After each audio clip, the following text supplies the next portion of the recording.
This is Nautilus Dot, This is Fern Halls.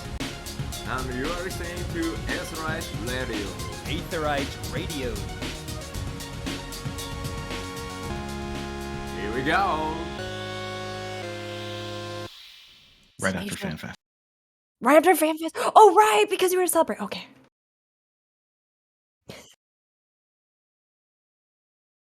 We are. It was Xenedra's birthday this week. Yeah. Woo! Yeah. I was going to say, I don't think that's how birthdays work, Xenedra. Your age is greater after you have one. Allegedly. Oh, I am muted. I clicked the muted button too many times. Thank you, chat. It happens See, to me this is all the time. this It's okay. Is, All the you're time. so great, so helpful. Immediately, case- something went wrong. I know. Xenedra muted herself just so that, she could play coy about the fact that we were all cheering about how it's her birthday right at the start. It was her birthday on Wednesday. Yes. So anyway, hi. We're Aetheryte Radio. We're Gamers Games Final Fantasy XIV podcast. I'm Xenedra. I have two lovely, beautiful friends, Aldianaux and Rook. Hi. Hello. I mean, if I'm doing the announcement, I need somebody to come behind me and make the hey, right? Hey. There you go. There you go. We got you. And we have two beautiful guests. We have Sly, who is one of our favorite dudes in the universe, and we have Alchemy, who is new to the show but absolutely lovely. Also, actually, one of my favorites in the universe as well. So. Oh, okay, well. Hey. Hey. Thanks, man. I've always got my back. Sup. All right. So today our topic is state of the game.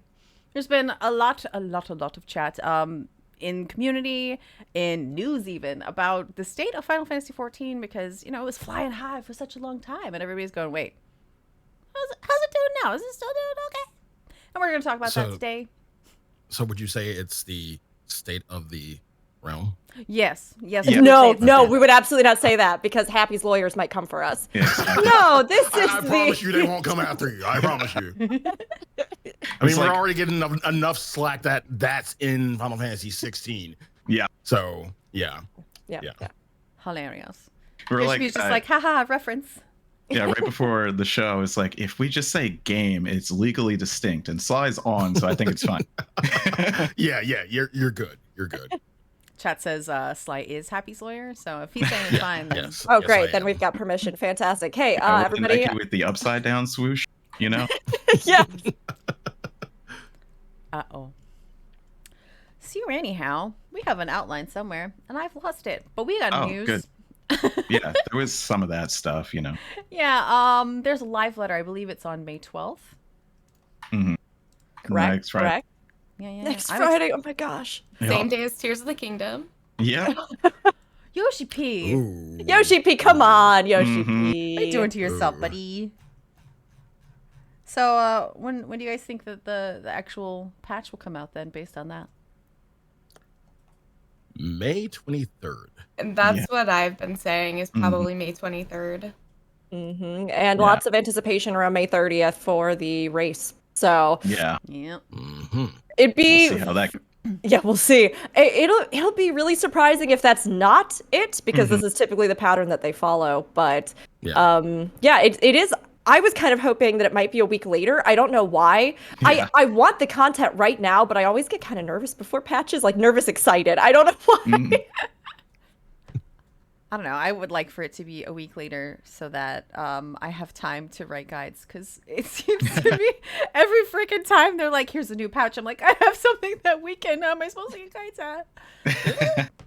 But that's fine. They're shooting the gap too with this patch. If it's at that time, it's right before Diablo. It's like 2.5 weeks before 16, I think. Oof. That's a lot.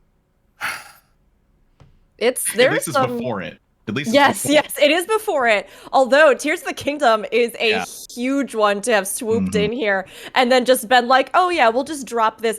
I can only imagine that because that news came out pretty recently. I can only imagine that as they were looking at their schedule and then the official release date was announced, that in the studio everybody was like, well, all right, I know it's fine. I mean, we have no choice. There's probably no overlap between people who like Final Fantasy and people who like Zelda anyway, right? No. Totally. Couldn't be me. Definitely Yeah. not. Are you just looking around your room like, things from both? Yep. It's hidden by my chair, but yes. Yeah. So the special site was updated also. Mhm. 6.4 special site. Now we have some glimpses at the gear and the boss for Aetheryte. It looks like we're on the Yeah. moon or something, and there's like a really like chuffed up polar bear. Yeah. Yes, He's that's a been great way working to out. describe it. He's been working out and maybe, I don't know, using some sort of ethereal power booster. The golden compass. Yeah. Yeah. Yeah. Gosh. Yeah, kind of Yeah. actually. Yep. Yeah, I'm curious about this. I mean, I am so excited for more Charlian themed dungeons, and I think all of the artwork from it looks fantastic. So I'm curious to see how this is going to kind of tie into the story. I mean, that crystalline effect may be having something to do with voidal energy. It has that kind of purple cast to it, but Yeah. who knows? I think he just wanted ruffles and mist. Fair. Sure. I mean, who doesn't? So the other big piece of news going on right now is the Crystalline Conflict Regional Championship 2023, which is official? Question mark? Yeah. It's not even a that question is- mark. Get rid of the question mark. It is official. It is a lie someone put on the Square Enix website. Like, it just doesn't make sense that they did that. Yeah. It's great, but wow. Yeah, we talked about this a little bit last time, so we'll keep it short. But don't forget about it, because, you know, if you want to like win and stuff, you could maybe go to FanFest if you didn't get tickets. Yep. And there's a, I don't know, $23,000-ish prize Yeah. pool. Mhm. So Money. money. Pretty good too. It'll fund some of the tables at Vegas when you get to go. Yeah.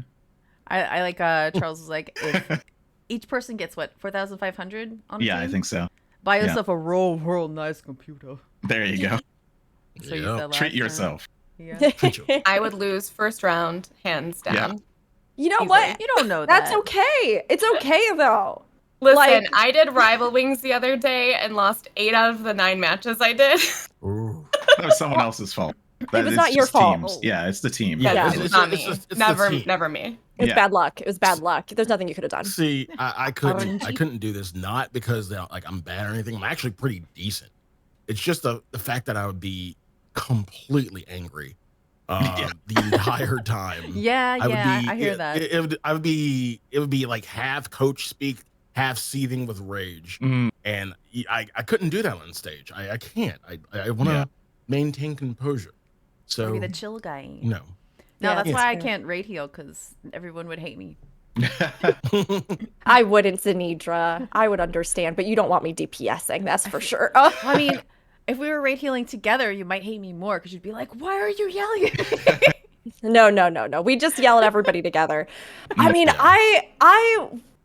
man, I kind of would. I've thought about entering it, Mhm. but I also want to be Do the one it! No, I want to be the one casting it. Sure, yeah. Okay, fair. Yeah. Oh, you, I have no idea. You want to cast it with Frosty, huh? I want to cast it. Yeah, I want to cast it. So, but I don't Speaking it actually into know. the universe, yeah. Yeah, this is me Yeah. manifesting. This is me manifesting it because I've done so much casting and hosting recently. But it's always kind of an enigma with Square Enix. I don't even know if they've reached out specifically for this event, or I have no idea. I'm sure somebody's been You contacted. would Yeah. think they have. I mean, and again, like Frosty is probably your go-to guy. Mhm. Like as far as like anybody else, I mean, sure, but Frosty for this is your go-to guy. And I like Mhm. if they haven't reached out to him, what are you doing? What are you doing? Yeah. Have you thought about just emailing them and be like, hey, do you have a caster yet? Try. Yeah, I mean, I have my Always show a reel. no I have my unless show you reel. I mean, it's true. One of the things that's also tough is that as creators, it's also, I think, very hard for us to even know who to email Right. Fair. Yeah. with this. With I mean, some because of we, these. we have this circle of people that we know from Square Enix because we've either been in contact with them, we've either done duty commenced or something. So we know people, we just don't know who. Exactly. Handling this time. Yes, but we'll Yeah. think on it. And I'm excited. This is going to be great. And I think no matter what, it's great to see Square Enix Yeah. getting behind these kinds of big events and encouraging people to participate. So even if you feel like there's not a chance to win, it's still a chance to be a part of the community and to do something really fun. And we would encourage everybody, show them that we want these kinds of events. We want this kind of visibility for the game in a variety of game modes. So Mhm. And speaking of Frosty, don't forget about his tournament. Do that one too. Yeah. Yes. Now Yeah. that one I will be casting. Yay! See, there you go. You have an in. Deal. I Yeah. think you have an in. So that's the news. Yeah. So I guess we should talk about our actual topic now. Ooh, I guess. Is everybody ready? Are your loins girded? Do you feel prepared for this? This is I why I'm on realized the I moon. needed to do that. Yeah, you needed to gird your loins immediately before this podcast. Yeah, okay, it's fine. Don't worry. Yeah, I just left the planet so that I didn't have to deal with the backlash. It's fine. I'm okay up Have here. It's you- fine. No, that's right. Okay. I was like, aren't you usually not on the planet? You were in the first last time. Yeah, That's usually true. I chill out in the Criterion. Yeah. Okay. But we are going to be tackling the state of the game today. And this is a huge, broad topic. It's massive. We are going to be trying to the best of our abilities to do a really fair job of this, right? We know there's been a lot of feedback, a lot of thoughts. We have some statistics. We even asked everybody here for their opinions, and you can still weigh in the chat as we go. But we were circulating some forums and things as well amongst our communities, online, elsewhere, just wanting to get a sense from everybody how we all feel Final Fantasy XIV is doing post Endwalker. And I'm so excited for this because I think there's a lot to talk about.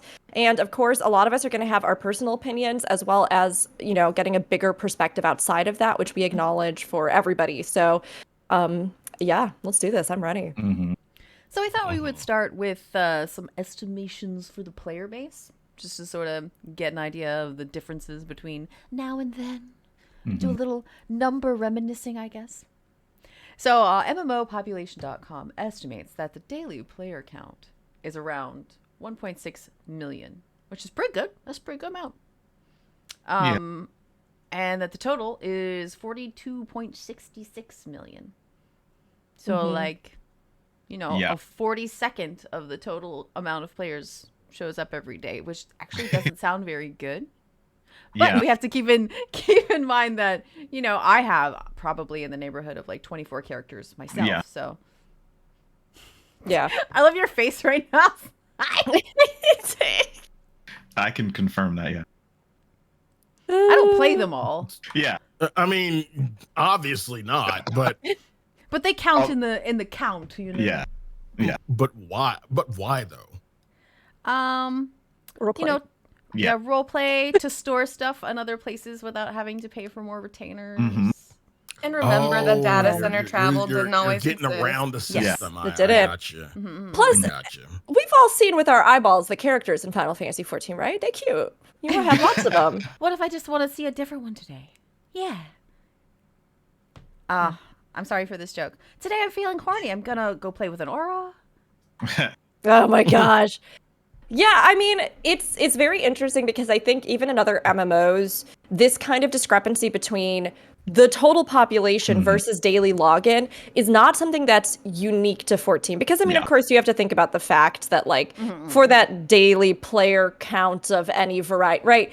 Maybe people have work that day. Maybe people are, right? So it's at any time, like, who is logging in generally, like that particular day, a baseline kind of activity for the game. But of course, I think that the total population, it's not necessarily, I think I'm trying to say, like a bad thing that we don't every day see 42 million people logging in, because there's just Jesus, can no you way. Imagine? There's no way. Holy crap! Just think We're about all like on when extreme too. when day. expansions drop. Oh my Yeah. god! I wish we had the numbers for that. How many people are online at the same time? That'd be nuts. We kind of do. Oh yeah, Well, you get it- them off from Steam. Yeah. From Yeah, Steam. from Steam. But of course, that's just a fraction of the base, and this does encompass both console players as well as the Square Enix launcher and Steam. So Steam's numbers are probably the most clear data that we have about this, because otherwise a lot of the other numbers aren't disclosed. So things like this website we're referencing, MMO Population, they kind of gather this data themselves through a variety of sources. But again, it's not like something that Square Enix itself has officially put out. But Steam does have records of the day-to-day login, and you can see like exactly where an expansion hit. It's like how much that affects the players at any given time. ActivePlayer.io has monthly player population at almost 20 million players. So during the course of a month, not quite half of the player base logs in, which is pretty good. Yeah, that is pretty good, honestly. I think so. Yeah. It's because they have houses. Yeah, you have to come back. No, I'm sorry. It can't be half of all players have houses because the number is much lower. Right. Than You're All right, right. that's That does make it better. Yeah. The rest of them are trying to get a house. That's what it is. There we go. Simultaneously sadder and better. But back in 2019, the active player base was around the same, but the total player base was only 14 rather than 14.5 million. So the the total has jumped up quite a lot. Oh yeah, A and I think we all ton. feel that. Yeah, I mean, what, comparing total population, 14 million 2019 to now 42.66 million? That's huge. It's crazy. Just insane. And the monthly number we gave you guys, almost 20 mil, that's more than the total number of players that number of years ago. How many is that? 5 years ago. You said you started 20, and I was did. like, what, 20? What? 2, 5, 7, 12, teen. I don't know how to numbers. What are numbers? What are numbers? Yup. But, on top of that, when you think about concurrent players, like Steam right now, just looking at it, literally right now, the highest thing is CSGO. But it's like 1.4 million people on right now. But it falls off a cliff, and 14 sometimes hops into like the top 25 of Steam just on Steam, right? Which would be like 30 grand, which is kind of insane because I don't know. I never used Steam to log in. I don't even know very many people who did, but I would guess that's a lot of the new players. And with the monthly concurrent number, another thing you have to think of with all the platforms, not only Steam, but the Square launcher and consoles, the number bounces around. Another effect of that is other releases, because Yoshi P is under the he gives us permission. He's like, you can take a break and go do other things, and we do that. I mean, we were just talking about the release schedule for the next couple of weeks / months, and yeah, the active population will kind of be skewed then, just because of Diablo, Final Fantasy 16, other things. So yeah, it's gonna hop and skip from month to month based on other stuff. It will. That's another thing to think about. And I mean, it's still incredible because I think, regardless, just seeing that massive jump in population, seeing the player base just expand so drastically, even in the course of just 5 years here, where I think things have really been picking up steam. And yes, I am a Steam player. I do play on Steam. But it's so sorry. It's fine. I've never really had problems except for like once with Steam. But it is really fascinating to kind of see how this has affected things as a whole. And yes, there are like peaks and falls to it, but generally across the board on a lot of websites, we've seen Final Fantasy XIV ranked as the third most played still MMO that's out. It still has not yet dethroned WoW, which I have to say was a little surprising to me because I thought it would be much closer coming out of Endwalker. But I mean, obviously World of Warcraft had a great release with Dragonflight recently, and I think that it's still so interesting to see how those trends have affected things. But to give everybody a little bit of perspective, as I was just browsing the Steam statistics myself, right? And again, like we were talking about, this is just a sliver of actual feedback. I did notice that in 2019 was Shadowbringers, December 2023 was Endwalker. And on Steam, you can actually see exactly where those spikes hit because it's like, oh, decline. And then suddenly it's like, everyone's playing Final Fantasy 14. Everyone is here.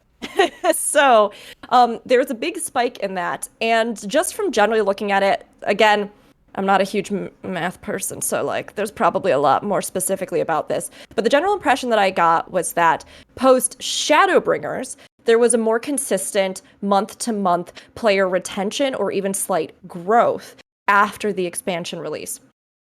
However, as we talked about, the actual overall number of players was significantly lower. So, although that player base, it seems like was being engaged a little bit more and growing from it, I think especially word spread about the expansion and things like that and how good it was, and all these articles and things came out praising it, and as we had some really great content, we saw that number kind of stay and then grow a bit, versus Shadowbringers, where we have a massive boost to the overall population, but its peak numbers and the numbers of like peak players per day have kind of slowly decreased month over month. Now, nothing, again, this is like way more players. So in general, they're still reaching heights that are like more people logging in than at the time of Shadowbringers. But it seems like comparing to like retaining the player base and even growing the engagement of the player base, we've seen a fall off following Endwalker. And I mean, we'll be talking more about that, I think, even as we get into some other things following this. But having these numbers to start, I think, is a really good place to kind of give us some perspective in all of this, because we do have more people playing the game than ever. But how that player base is engaged and continues to engage with the game is also an important discussion. So, continues to engage with the game is also an important discussion. So, this week, are we good on numbers? I think we finished the numbers. Yep. All right. This week, Rook made us a nice Google form. And we threw it out into the Aetherverse and we're like, hey guys, will you fill this out and tell us your opinions about the game? And so many of you answered. Thank you so much. Couldn't have the show without you, honestly, this time more than usual. So we're just gonna go down through that now and talk about our opinions and what we heard back from the community, and it's gonna be a grand old time. Hey, you guys, are you new or old players? So I started at the release of Shadowbringers. Like at the drop of the beginning of Shadowbringers is when I started. So kind of like somewhere in the middle. I would say you just jumped over into veteran. Yeah. Wait, yeah, because you would have how many those rewards that we used to get per month of subscription? Like, if you max out, I think you're a veteran. Yeah, but I think that's like 24 months. So I think you're right about there. yeah. Yeah, we won't talk about my hours played Yeah. in that time frame. It's okay. You're in safe company here. You're in safe company. Did Sly- you know that they include 1.0 hours in your hours played? Do they? Interesting. Yeah, I have a lot. Sly, how long you been playing this game? I started playing at about 2.3. I remember that because we were getting news of 2.4 at the very first Fan Fest. So yeah, it was around 2.3 when I started playing, and that was like on the second wave of the beta for PS4. Oh, Yeah. PS4 limitations. You know what that means. yeah. I mean, I've been playing since Heavensward, so I came in right around there. I feel like we actually have like I think a perfect gradient going all the way back to like 1.0 and then kind of spaced out between the expansions. I mean, Charles and Xenedra, you both were 1.0, right? Yes. Debatably, I was. I played 1.0 for the first 3 weeks and said, this is the worst MMO that I've ever played, and then I left. And then, please don't hurt me, Square Enix. I just gave my account to my girlfriend, and she continued playing, and she was RPing. That's eventually what got me back in for 2.0, because I was like, all right, I'll give it one more try. Because, you know, Zen and I have been friends for forever, and she was like, it's not that bad. It's good for RP, but I just didn't do RP in MMOs. I like it better in tabletop. So I just kind of resisted until 2.0, and then from 2.0 on, I've been playing. Just from launch.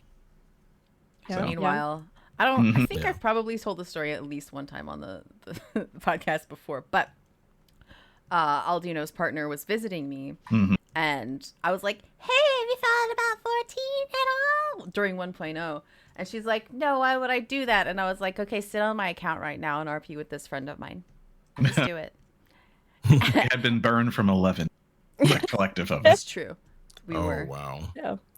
and we actually had in the form that we put out to all of you, the survey, we had the vast majority of players who weighed in were veteran players. So many of you who sent in responses, thank you so much. 95% were veterans, with 5% being new players, which is very interesting to me because I feel like as veteran players, we probably are much more concerned with discussions about the state of the game at this point than new players who probably are still wading through hours and hours and hours and hours of content, really enjoying the time that they're having, most likely. We hope so much, really. But I've heard from a lot of the new players that this kind of reflection and discussion hasn't even really crossed their minds when I've, chatted to people, because of the fact that, they're just enjoying the game right now. So they're not really feeling it the same way that veteran players are, which I think brings us to the question, does it seem like old players are more jaded about our current content? Yeah. Absolutely. I don't feel like that's even a question, even though I'm the one that typed it. No, for sure. I like to think that even now, now is actually when I've started to feel jaded about the game. So it's only very slight. Maybe I have a really high pain tolerance. Who knows? But I've been after playing 11. Yeah, that's a good point.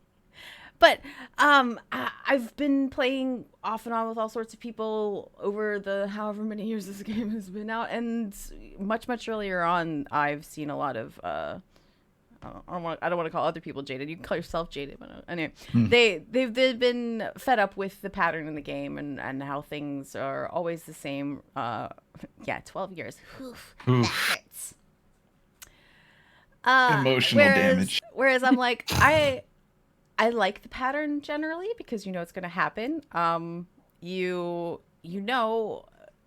Okay, I got my brine from this tier of Savage. I go to the main city and I find the guy who, it's probably that one because he has the same similar name type as everybody else. So like, I get the pattern, like the dislike of patterns, because it does become stale, but at the same time, there are parts of it where it's like, I don't actually know what's happening yet, but because it is the same, it's probably there. Yep, and I need to give you how many? Cool, that's the same as always, and I know exactly what I'm doing even when I don't. Yeah, I think that helps a lot with accessibility across all the patches, though, at the same time. So while it is kind of repetitive in that sense, it does make it easily accessible to everybody coming in. For sure. Like, I know I've been able to help brand new players go through a lot of things just because I'm like, well, how long has it been since I was an ARR? But I can tell you, based off what I know now, where to find that. Yeah.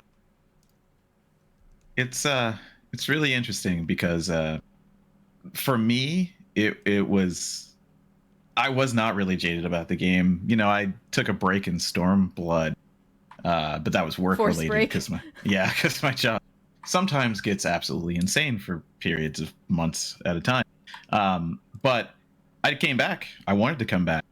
But yeah, like right at this point, I gotta say that I'm feeling, it took until probably the end of Endwalker's story. But I've heard that from a lot of people, in which if you've been along for the ride for that long, it feels like such a great point to just ride off into the sunset, not come back. There's just been a lot of people saying that. So I don't know if I feel that quite yet. I want to continue playing, but yeah, I would definitely say that I'm jaded, mostly because of combat and raiding, but that's okay because that's all I do. Yeah. Sly, how about you? Do you think that old players are more jaded perhaps in these kinds of discussions? Yes, for a myriad of reasons. Personally speaking, I'm a little bit jaded because Endwalker, while we hyped it up as, this really big expansion, the end of a 10-year saga and everything, which it was, and it was great. Yep. Everything after that just seemed weird. And like I when people ask me what's my favorite expansion so far, it had to be Shadowbringers. Shadowbringers collectively as an expansion was good, was amazing. Like 10 out of 10 would do again. Endwalker started off great, even amidst the, you know, Q Savage. Started off great. And then after that, it got weird in the form of every patch so far. There has been some amount of controversy or stuff that needs fixing, like badly. Yeah. You know, the ultimate controversy. Pick one. Pick one. Yeah, pick one. The Paladin rework. The whole 2-minute meta conversation in general. Yeah, so at least every patch there has been something to talk about, and not in a good way. So that's where I feel that I'm a little bit jaded, because it's just, you know, it's not, you know, sunshines and rainbows that, you know, Shadowbringers was. And even though Shadowbringers wasn't perfect, it wasn't Endwalker. Yeah, I mean, that's what I'll say. Yeah, I have to agree with you.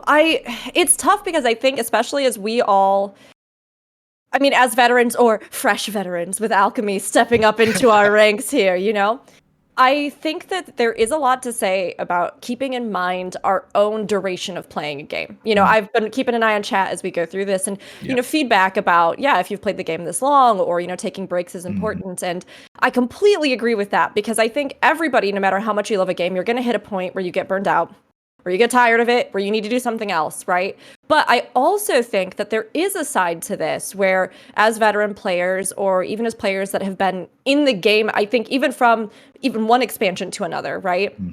We do have a bit more perspective about certain eras in those portions of the game, or, you know, comparing or contrasting various content spreads and things like that. And I think there is a lot of valid discussion to be had, just like you're saying, Sly, where I think some of it is the amount of time that we've played the game. I think that having a big cathartic fall down release after Endwalker is something that also plays a role. But I do think there's a lot of valid discussion about this maybe lackluster follow-up in Endwalker, because even though, and we'll get into this more as we discuss each of these points, even though there are many things that I'm like, oh, I did love this, I really like this, I really enjoyed this story, this is such a cool idea, I completely resonated with everything you were saying, where I was like, but also, there's a lot and also nothing that's happening. There's a lot of things that need to be addressed or discussed, or huge gaps in cycles or content tie-ins and all kinds of things. And then the 2-minute meta, or these other discussions, and all these like controversies, or these bigger discussions about the greater scheme of the game. And yet also, there's very little happening tangibly in the game that is responding or acting to these. So it's this weird thing of kind of being in this limbo, and I've been feeling that as well. And I think it's not just purely a jaded veteran kind of feeling.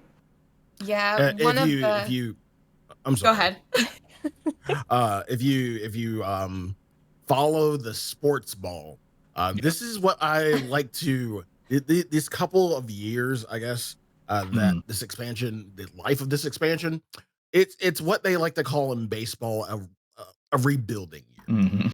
And that's what I feel like it is, like in terms of, you know, story, in terms of combat, hell, in terms of crafting. I really feel like it's a rebuilding year. Like, okay, we just had this big saga, and right now all we're doing is just building up towards the next big thing. Nothing big has happened. I mean, we have gold bez, yay, great. Outside of that, what the hell else is happening? Where are we gonna go? Like, we don't know, and we are building up to that. So I can kind of accept this expansion as a building expansion, but that, like, I still have the right to call it out on its faults. Yeah, absolutely. So I will say that. I don't want to. But go ahead, Alchemy. Yes, please, Alchemy, what was your thought? I was just going to say one thing that I've heard a lot of my community kind of say as like a generalized statement is a lot of stuff was overpromised and underdelivered, and that's why they're feeling jaded. You know, like with all the stuff that we're probably going to talk about later, like the Criterion and the variant dungeons and even Island Sanctuary. And I think that that's caused a lot of people that are caught up and are, you know, looking for that in-between content to just feel kind of let down. Mm-hmm. Do you feel like a little bit of that overpromise was just the community being overhyped, though, like by themselves? Totally possible. Sure, yeah. Yeah, I can agree with that. Mm-hmm. And half, I think. I think half is just us expecting Moon and literally getting it in Endwalker and then being like, but what about more Moon? And I We've had think 2 moons. What about a third? Oh, man. I think some of it is totally fair because when I think about something like Island Sanctuary, right? And we will talk about this in more detail later, so I'm not going to get too deep into it. I think there are a lot of systems from something like, hey, we're going to put a sim into this game and we're also going to do this in place of other major content you might have to repeat this time. I think that what we ended up getting did feel like it underdelivered in many ways, as far as continued replayability, as far as even reward structures, as far as a lot of things that I feel like we perhaps have a scaled back version of. And Sly, I think your observations about the idea of this being a building up year totally is how it is becoming. It is starting to feel. Straight up told us that too. They were like, "Hey, we realized that we finished this long ass saga, and we're gonna try really hard to give you a new story that's not terrible and boring." Yeah, but at the same time, they also said, and they were talking about how they knew that the community needed now more than ever to have an affirmation of momentum for what would come next, right? And that it doesn't just end here. And they were very aware of that. And we saw announcements from Square Enix saying, this is now our biggest earner across the board in all of our games. And we are doubling down, tripling down on the investment that we're making in it. And of course, those things take time. I think that many of us just didn't think that it would maybe hit now where we were like, oh, we have to wait a while. Okay. Or we did, but I don't know. I think it's interesting. You say Square Enix is claiming to double down on it. I don't feel like they are. It doesn't feel like it. No. Yeah. I mean, I haven't looked at numbers, so I don't know if they're like doing that fiscally, but yeah, the stuff that we get back to 14, like they take so much of what we give them as a community, and then we don't get that back. We don't see that return to us financially or otherwise, I feel. Yeah, and 7.0, we'll talk about thoughts of 7.0, but with graphical changes on the horizon, maybe that's what we're getting, but it just, I saw a picture of Yoshi P after like the media blitz for 16, and he's like collapsed on the couch, which is funny, and also, please get some sleep, man. Please, please. Please. But also, 16 to me feels like it's sucking the oxygen out of the room for 14. I don't know how much has been put over to them. I don't know. I don't want to say that. It just Sly might be. face. I don't know how their development works, but it feels like it fits time-wise. What do you think, Sly? Yeah, what do you think, Sly? Well, and like I honestly thought this was gonna come up. Yeah. Not this soon, but I honestly thought it was gonna come up. Yeah. Here we are. There are people who feel like, with Endwalker, 16 is kind of, taking a little bit of life from Endwalker. I disagree. I disagree. Just for the simple fact that,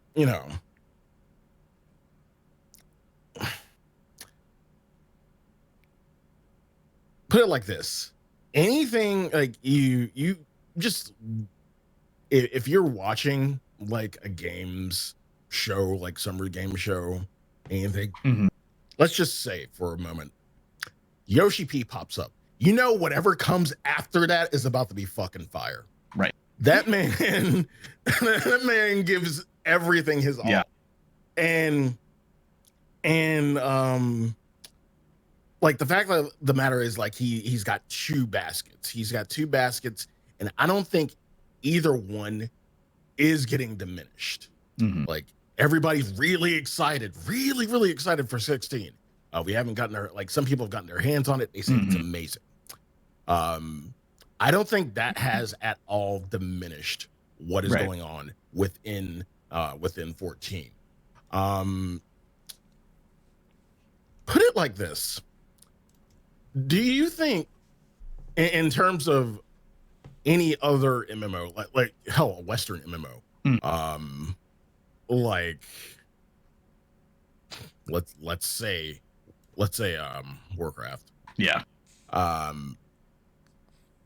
Do you think a producer from Warcraft would be able to go on and make another AAA, produce and direct another AAA title the caliber of, Warcraft or 16, Right. and then still be able to do the day-to-day for the main thing that he works on? No, like I think honestly, Yoshi P is probably the only one out there who can and does that, much to his own detriment. And we see this in, like you said, we see this in pictures. Like I feel like you see the 16 picture of him just on the couch face down. You've seen that picture so many times. That is how he perpetually functions. Yeah.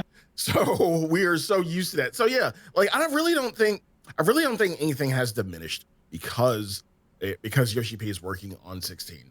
Like we knew about this. People were afraid of it. People were definitely afraid of it early on. Like, oh my God, 14 is gonna be this horrible mess, and it is. It's not a horrible mess, but it's a mess. Not because of 16. I feel like... I agree. Oh, go ahead. No. Oh, well, I was just gonna say I agree that Yoshi P is unaffected by this. I just think that they're getting resources taken away by Square Enix to be put on 16. Like, I mean, strike teams to help get it gold and all of that sort of stuff. I mean, yeah, because they have right now. So Koji is primarily working on 16. Yeah. They do have people who can step into those roles. I definitely Yeah, this is where I'm sorry. You go ahead, Xenedra. You go ahead. We're all just excited. We have a lot of thoughts on it. No, I feel like there's a line there on the resources. Again, I have zero proof of this. I feel like the major thing that they're taking away is again money, which we then don't see put back into 14. That's the nature of a company, but also stop it. But we put so much of this on Yoshi P alone, and it's a team, right? Yes. So the base, not necessarily base, but like the whole of the team is still there working on 14. Otherwise, we would get nothing at all. So I guess I'm on the fence. I'm on that middle line where, yeah, maybe they're taking away something. They're probably taking away a little bit of Yoshi P's attention. He could be on any other project though, and that's just sort of his job now. But the team is still there working on it, so I don't feel like 16 is the problem. Agreed. No. And I mean, I would hope that within a company, although this isn't always the case, I would hope that their division of labor and their teams were not just 10 people in a room, that they then just kind of forced in different rooms, like, okay, 5 of you go work on 16, come on back. And like, it's not really how major game companies operate in the sense that should operate. In the sense that when you reach a certain size and a certain caliber, theoretically, you have dedicated teams for a specific project. And in the case that you have something like this, where somebody who is kind of a superstar in a lot of ways and is, such a powerhouse. Yes, Yoshi P is a powerhouse, let's be real. And so are many people on his team.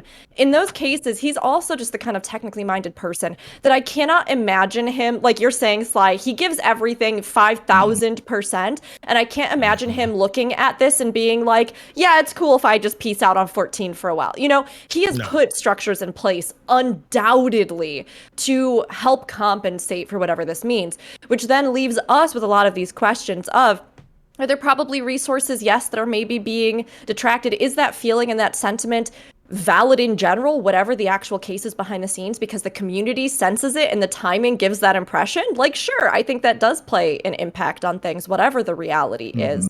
But do I think that, this discussion of, well, it's 16 that's doing it, negates the responsibility that 14 has to remain Square Enix's greatest moneymaker and continue to build its momentum? No. I mean, if they didn't plan this quite the way they needed, or if there's a lot of things that they're working on behind the scenes, because we know we have these graphical updates and other things coming, then communicating that to the player base and discussing more of its feeling and tempo, I think was really important. But talking about just kind of, because we've got a lot more to go and a lot of community feedback, so I want to kind of push us through the next couple questions, and then we'll start getting into these bigger discussions where I think we also have a lot of thoughts from all of you to read and respond to, but where we will also be able to get more in depth about each specific category in the game. So all of this to say, general impressions, right? Whatever the numbers, whatever the statistics, our feelings on things, or whether or not 16 is affecting 14, etc., right? Those feelings do affect community and the feeling of the community's general sentiment. So everybody here, the question I'll pose to you is, are you feeling a sense of content lull? More so, less so, about the same than usual? I can tell you right now that from our forums, from those of you who contributed in, we had 72.2% of people say that they were feeling this more so than usual. We had about 25% say that it was about the same for them when it comes to other patch content. And then we had 2.8% say that they're new, so they don't feel any sense of content lull and patch lull, and they've just been enjoying the game. But how about for each of you, Alchemy, have you been feeling this patch content more than Shadowbringers? How are you feeling about this? I guess technically, yes, I am feeling a lull, and that's just being caught up on everything. And I think the biggest thing for me that separates like Shadowbringers and Stormblood from now is that they both had these extra zones with Eureka and Boja that we don't have in Endwalker. And so being all caught up, I'm just working on old achievements at this point, but it feels like I'm just logging in to do my dailies. And that could also be a personal burnout thing. Rather than a game burnout, like a general game issue. So I think it's a combination of being all the way caught up on everything, doing all the content. I'm now going back and doing old content, like the Morble, Blue Mount, and Ultimates and things like that. Whereas, like I said, like in Shadowbringers, I had this huge community zone that I was able to partake in with my community that is just gone now. Sly, how you feel in that patch content? How's this lull? Business as usual, honestly. I've grown so used to content lulls within this game, from the really, really big content lull we had in Heaven's Ward. That kind of set everything up to where I'm okay waiting on content. Like, even if it is a long delay, we haven't had that kind of that long of a delay since, but I'm okay if there's no content. Again, excuse my Latin, there's other shit to do.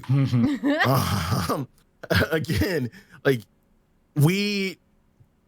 a lot of us, try not to speak for everybody, but quite a few of us are not beholden to this one game. There's a lot of other shit that we love. So again, if there is a content lull, I really don't feel it. I mean, for right now, I usually just log in, do my dailies, do my weeklies, take care of the crafting stuff, kind of getting ready for 6.4. And I'm in a waiting phase. That's okay.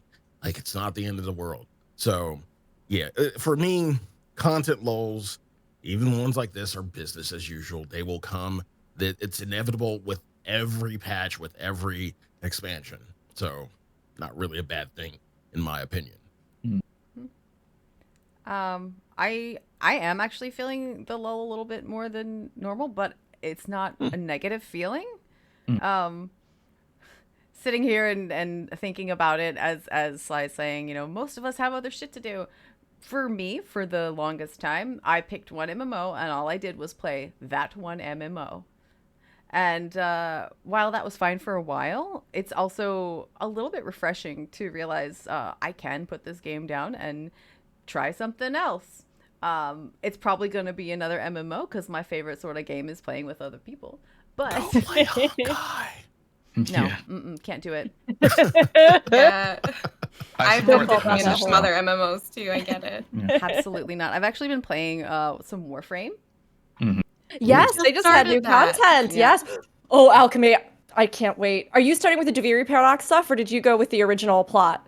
Paradox. Okay, all right. Yeah. I'm curious to hear what you think eventually, but I'll spend just an hour. Okay, so I know how many what are they called? Decrees there are in Duviri because I just like I'm gonna play till I get all of them. It was a while. It took a while, but it was fun. It's fun to just screw around in there. So, I am finally getting to the point where I am not pissed off by a content lull, and I'm happy to go and do something else. And even in the game right now, I'm doing things that I've never done before. This is so grindy and dumb. I have been leveling up characters just so I can design rooms in my FC. Just I level up a character up to, what is it? 50, you get the rank you need in the FC. I throw 300k at it, and then I design another room because I can, and it's fun, and I love how I love that. Weird make up your own content stuff. But I've been having fun doing it, so why not? Aldianaux, how about you? For me, content lulls don't exist usually because I am a raid logger. That's who I am. That's who I've always been. Like, I will do all the stuff that I need to do to get ready to raid in a week. So I'll do the dailies that I need to do to get tome.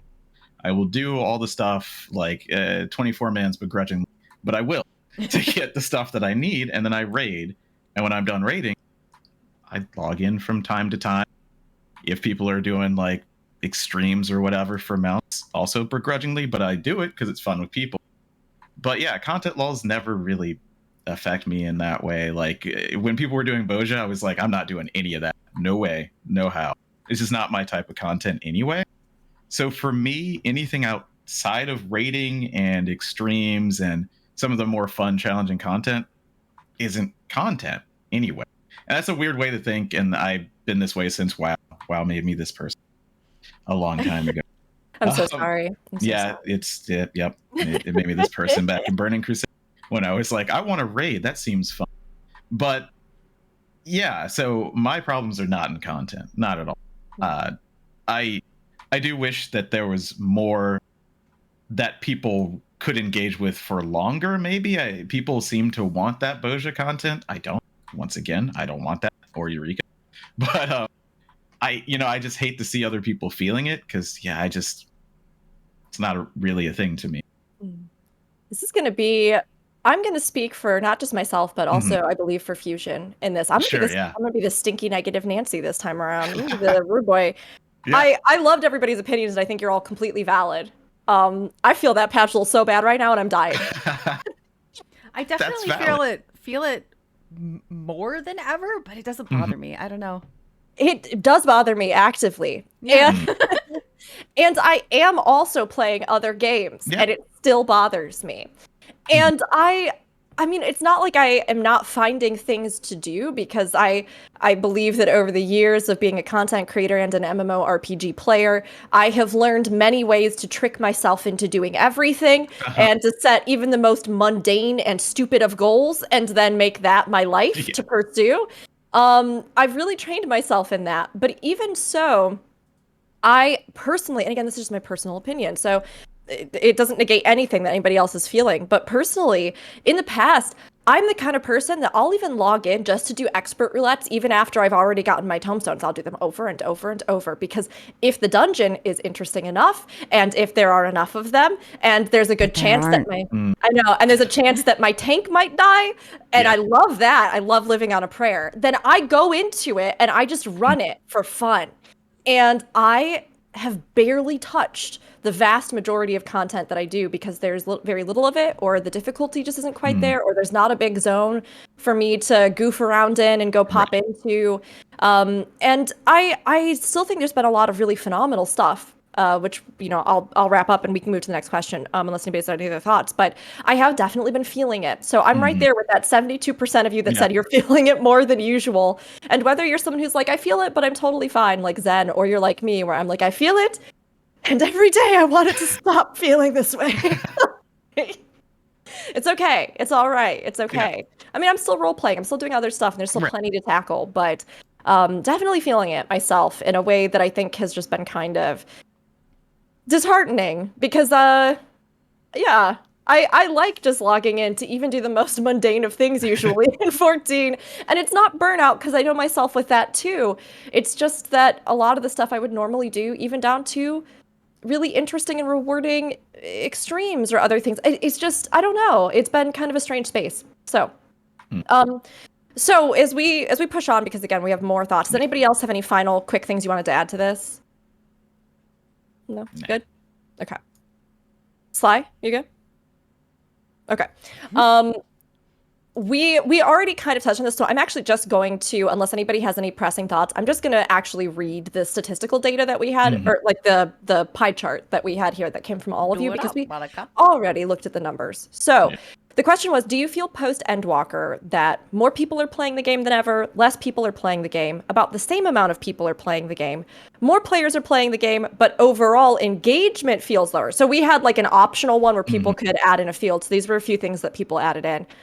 This is the first expansion where I've been at this, so I can't really say how I feel. At this point, they were a new player. I started playing Shadowbringers late, same kind of deal. I'm a newer player. And there are less veterans playing, but more sprouts. So 41.2% of our beautiful community, of all of you, said that they feel like about the same amount of people are playing the game. 17.6% said less people are playing the game. 29.4% said more people are playing the game than ever. And then we had those smaller slices. So we looked at the actual statistical data at the start of the stream, but the general impression seems to be that about the same amount of people are playing the game. And it doesn't feel like, you know, everything is on fire and it's a dead game. No one play it. I would disagree. I actually agree with less veterans, more sprouts, and that's why everything's on fire, because nobody knows how to play the game anymore, which is fine. You will learn over time. This is not a judgment. It's just a fact. Sometimes when you don't know how to do things, they catch on fire, and that's okay, as long as you put the fire out. Put it over there with the rest. Yeah. So no, I actually deeply agree with this as somebody who's been leveling a whole bunch to a bunch of rooms. Yes, that's true. And I think that's why some of my favorite content to do right now when I log in is just spamming mentor roulettes. Yes. Oh, honey. Variety, and I get to teach. Oh, honey. I can't.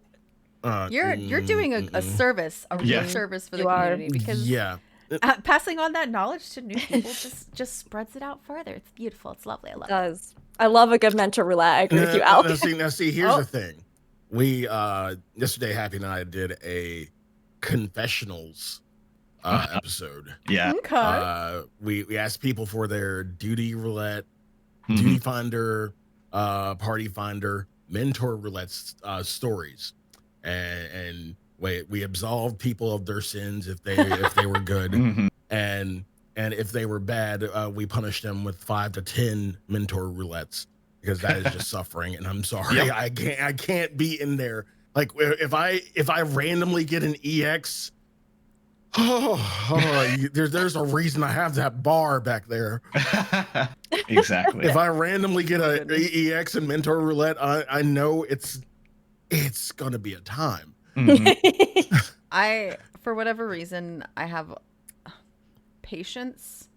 The story that I like to tell is I got a Shiva. I'm pretty sure it was a normal Shiva, and it was probably Stormblood, maybe Heaven's Word. It was a while ago, but we took the entire time to finish that Shiva, that easy mode Shiva.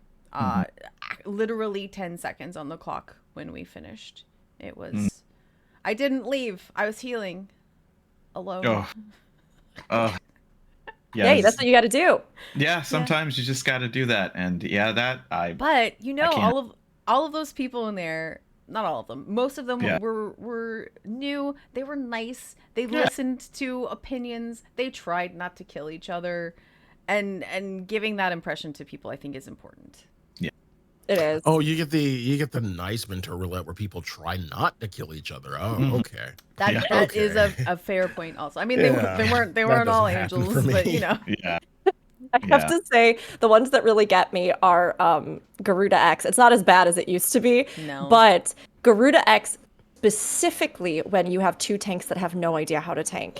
because there's the phase where you have to pull the ads apart. Mm-hmm. And Stand in I the tornado. swear, it's Stand in just like it's so tough trying to explain the concepts of like picking specific targets to aggro and move places when players have had no other examples of when to do this in the game. Yeah. And the amount of times where you're saying the moments where you're like, are you trying to kill everyone? Because my vow, whenever I enter Mentor Roulette, is that I budget the time so that if we get an extreme, I am like, I will not leave this extreme unless the party disbands or we run out of time. And I just swore that from the get-go. I was like, I will do everything else just straight up to help however I can. I'll get links for guides up. I'll get, whatever information. And the ones, I don't know why it's this particular fight, but the ones that really get me are when we're almost out of the timer and the tanks are still pulling this Chirata and it's like on top of the entire party and everybody's dying. And I'm like, I don't know how else I can As the say to Benico theme you. is playing in the I background. know, I'm like, Maybe I put a little Yakety marker. Sax. I put a marker on the right one and I'm like, you will pull 1 to A. You will pull 1 to A. And like every time. Just The new Garuda EX is now Ramu EX.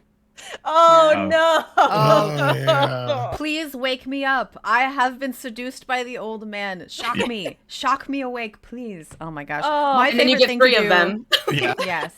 My favorite thing to do in what's Garuda. even worse is that there's the one who's there to wake you up, just out of your distance, but just like still DPSing. Can you Just just like right there, who could just move. You're like, an I'm right inch, next to you. Doesn't do nothing. The ring Doesn't is do right like nothing. an inch from your foot, and you're like, just one step. One more step. No, okay, thanks. My favorite thing to do in Garuda, because I've experienced that exact same thing, is just tank, whatever your name is, pull everything south. Just go south. As soon as this thing, everything south. Chances are, we're just gonna burn through Garuda anyway. Just don't even bother to tell them to spread it out. Just burn through Garuda. Now it's fine, but Yeah. previously you Oh, yeah. couldn't just. No. Just- No. Get out of Oh. the tornadoes. A lot of people stand in the tornadoes. A They lot. do. Well, it's green, Well, no, Yes, it's yeah. technically like dirt colored, but still, it's kind of greenish. It's not good. Now we ended up on a bit of a tangent, but it was a Yeah. really Yeah. good one. So I love this. But let's go ahead then and just move into the bigger questions, bigger Responses, yeah. discussions on this. Been Because, yeah, I mean, like This is the the reason. one. Yes, the reason that I asked such a vague question on the forum right before this, do you feel blank post Endwalker? I know I saw in chat too, like I didn't know exactly what you meant, like compared to when and things like that, is mostly just because I think at any given point in a game, oftentimes in MMOs, we hear this sentiment of dead game. Or, like whatever it is. And it has no comparison to any point in time. It oftentimes has no reference to real numbers. It is just a general sentiment in a community. Is the game meme. active? Is it dead? Is it so It's a meme. It's a that'll meme. It's a meme Yeah. that'll become pretty evident when 16 comes out. Yes, but I think we are seeing that regardless of any sense of patch content, lull, etc., right? The numbers are higher than ever, even if perhaps overall retention is about equal, dipping down a bit after Endwalker. People are feeling about the same generally, just from our sample pool, which again is just a limited bit, and even from here on the cast, that while there may be a bit of a sense of lull, it's not that much worse than normal lull, and that the game feels about as active as ever regardless of it. Kind of as a general statement, although, I was like, I feel that lull. But, again, kind of as a general statement. So this is going to take us into these bigger categories about the actual state of specific content in Final Fantasy XIV. We have some thoughts that I'll pepper in as we talk that were provided by all of you in the community. So we'll share some of those quotes and respond and react to them and your thoughts on it. But we're going to do more of a breakdown right now of the actual kind of content in the game that we've been getting and how we're feeling post Endwalker. So the first one is, what are our thoughts on story and narrative? So this included MSQ, bonus side quests, overall writing. I'll include like tribe story quest stuff in there, things like that. Zen, I know you had a little thing here about the patch series. Did you wanna go into that a bit as a follow-up? I think that was actually Charles. Or maybe this was Oh, yeah. Charles. Did you add this in? Oh, sure, yeah. I went out and I grabbed every 0.4 before this, just to kind of compare and contrast what story we got in each of these. I ignored like the other things. Like one of them was like, oh, there's squadrons. I don't really want to talk about squadrons. That's fine. That's not story. Barely story, if that. So just going through in general, Well, maybe we should just talk about how we feel first, and then we go through them, or do you want to go through them first? We can go Let's do a quick everybody. How do Sure. you feel? general feel. Okay. Yeah. This is honestly MSQ is the thing that's keeping my happiness meter so high. Yep. They could have picked any number of crazy things to build the story off of post Endwalker, but they chose my 2 favorite things: the Void and the 12. Like those are things that I would love to know more about, and they're like spoon feeding me these things directly into my face, and they're delicious and interesting and cool, just like that apple and those buns.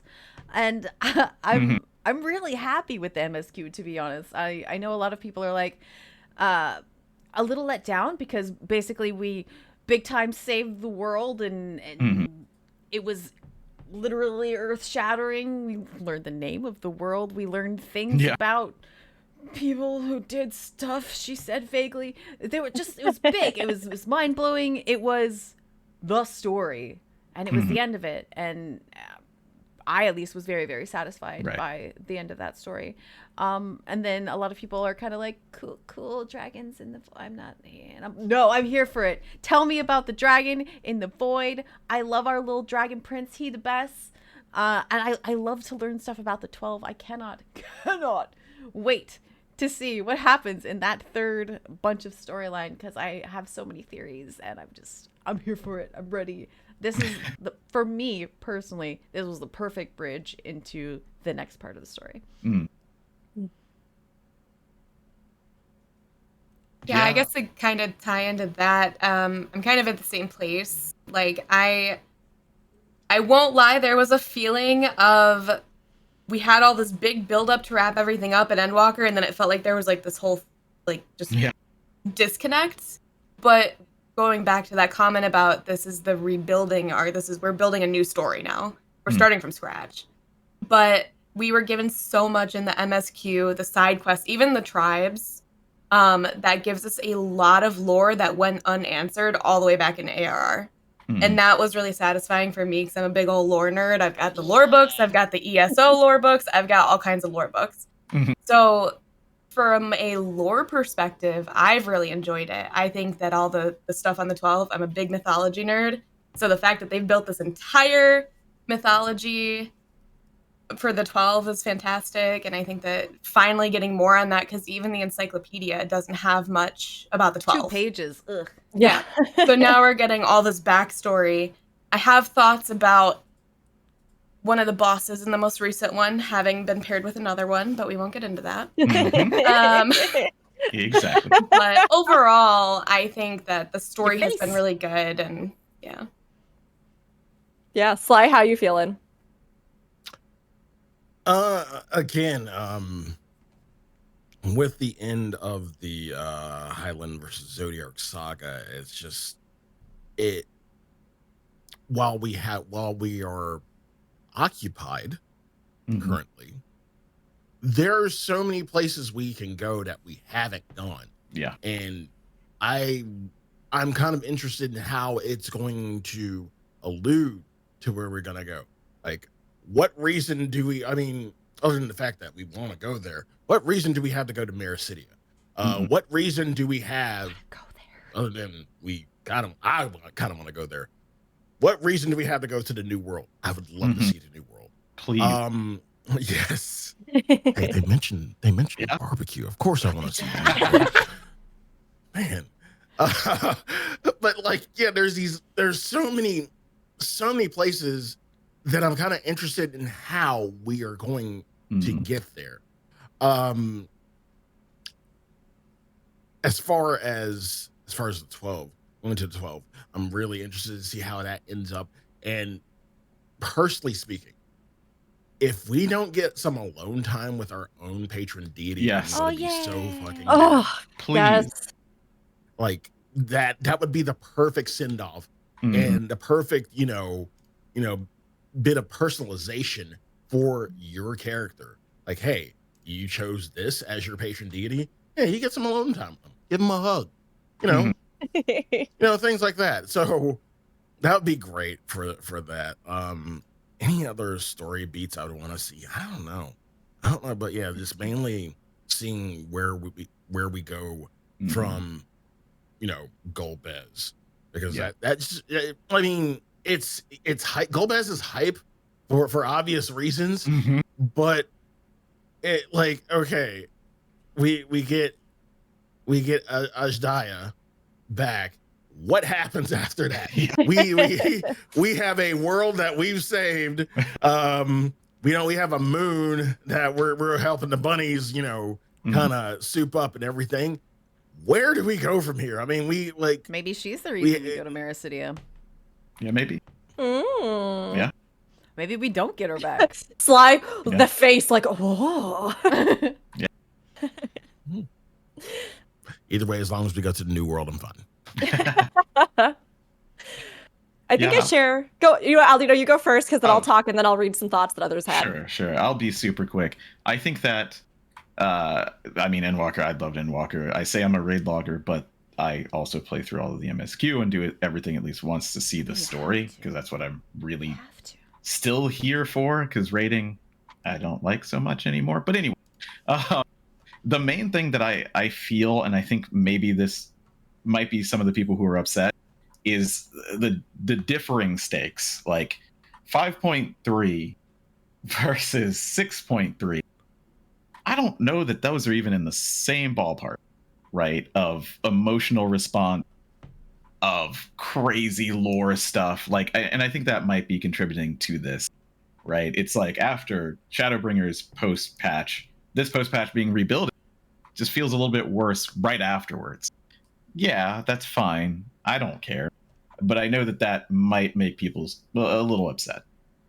Yeah, I mean, all fair observations. I can only speak from my own personal feelings on the subject, which is that I've loved this story. I really love it. It's rare that we get, I think, wholly new characters, locales, that we have a really strong, driven sense of coherent plot that's not just, here's one more breadcrumb, enjoy the expansion in 6 months. And so for me, I have actually felt like the post-Endwalker cycle has been really satisfying, because even if I don't know exactly where it's going to lead fully down the road, I really enjoy that it feels like right now I am playing some kind of complete story. I feel like I am doing something with new characters, going to some sort of new place, because we don't get new maps in patch content in 14, other than like Boja Zone, those kinds of things, which was also partially... Yay.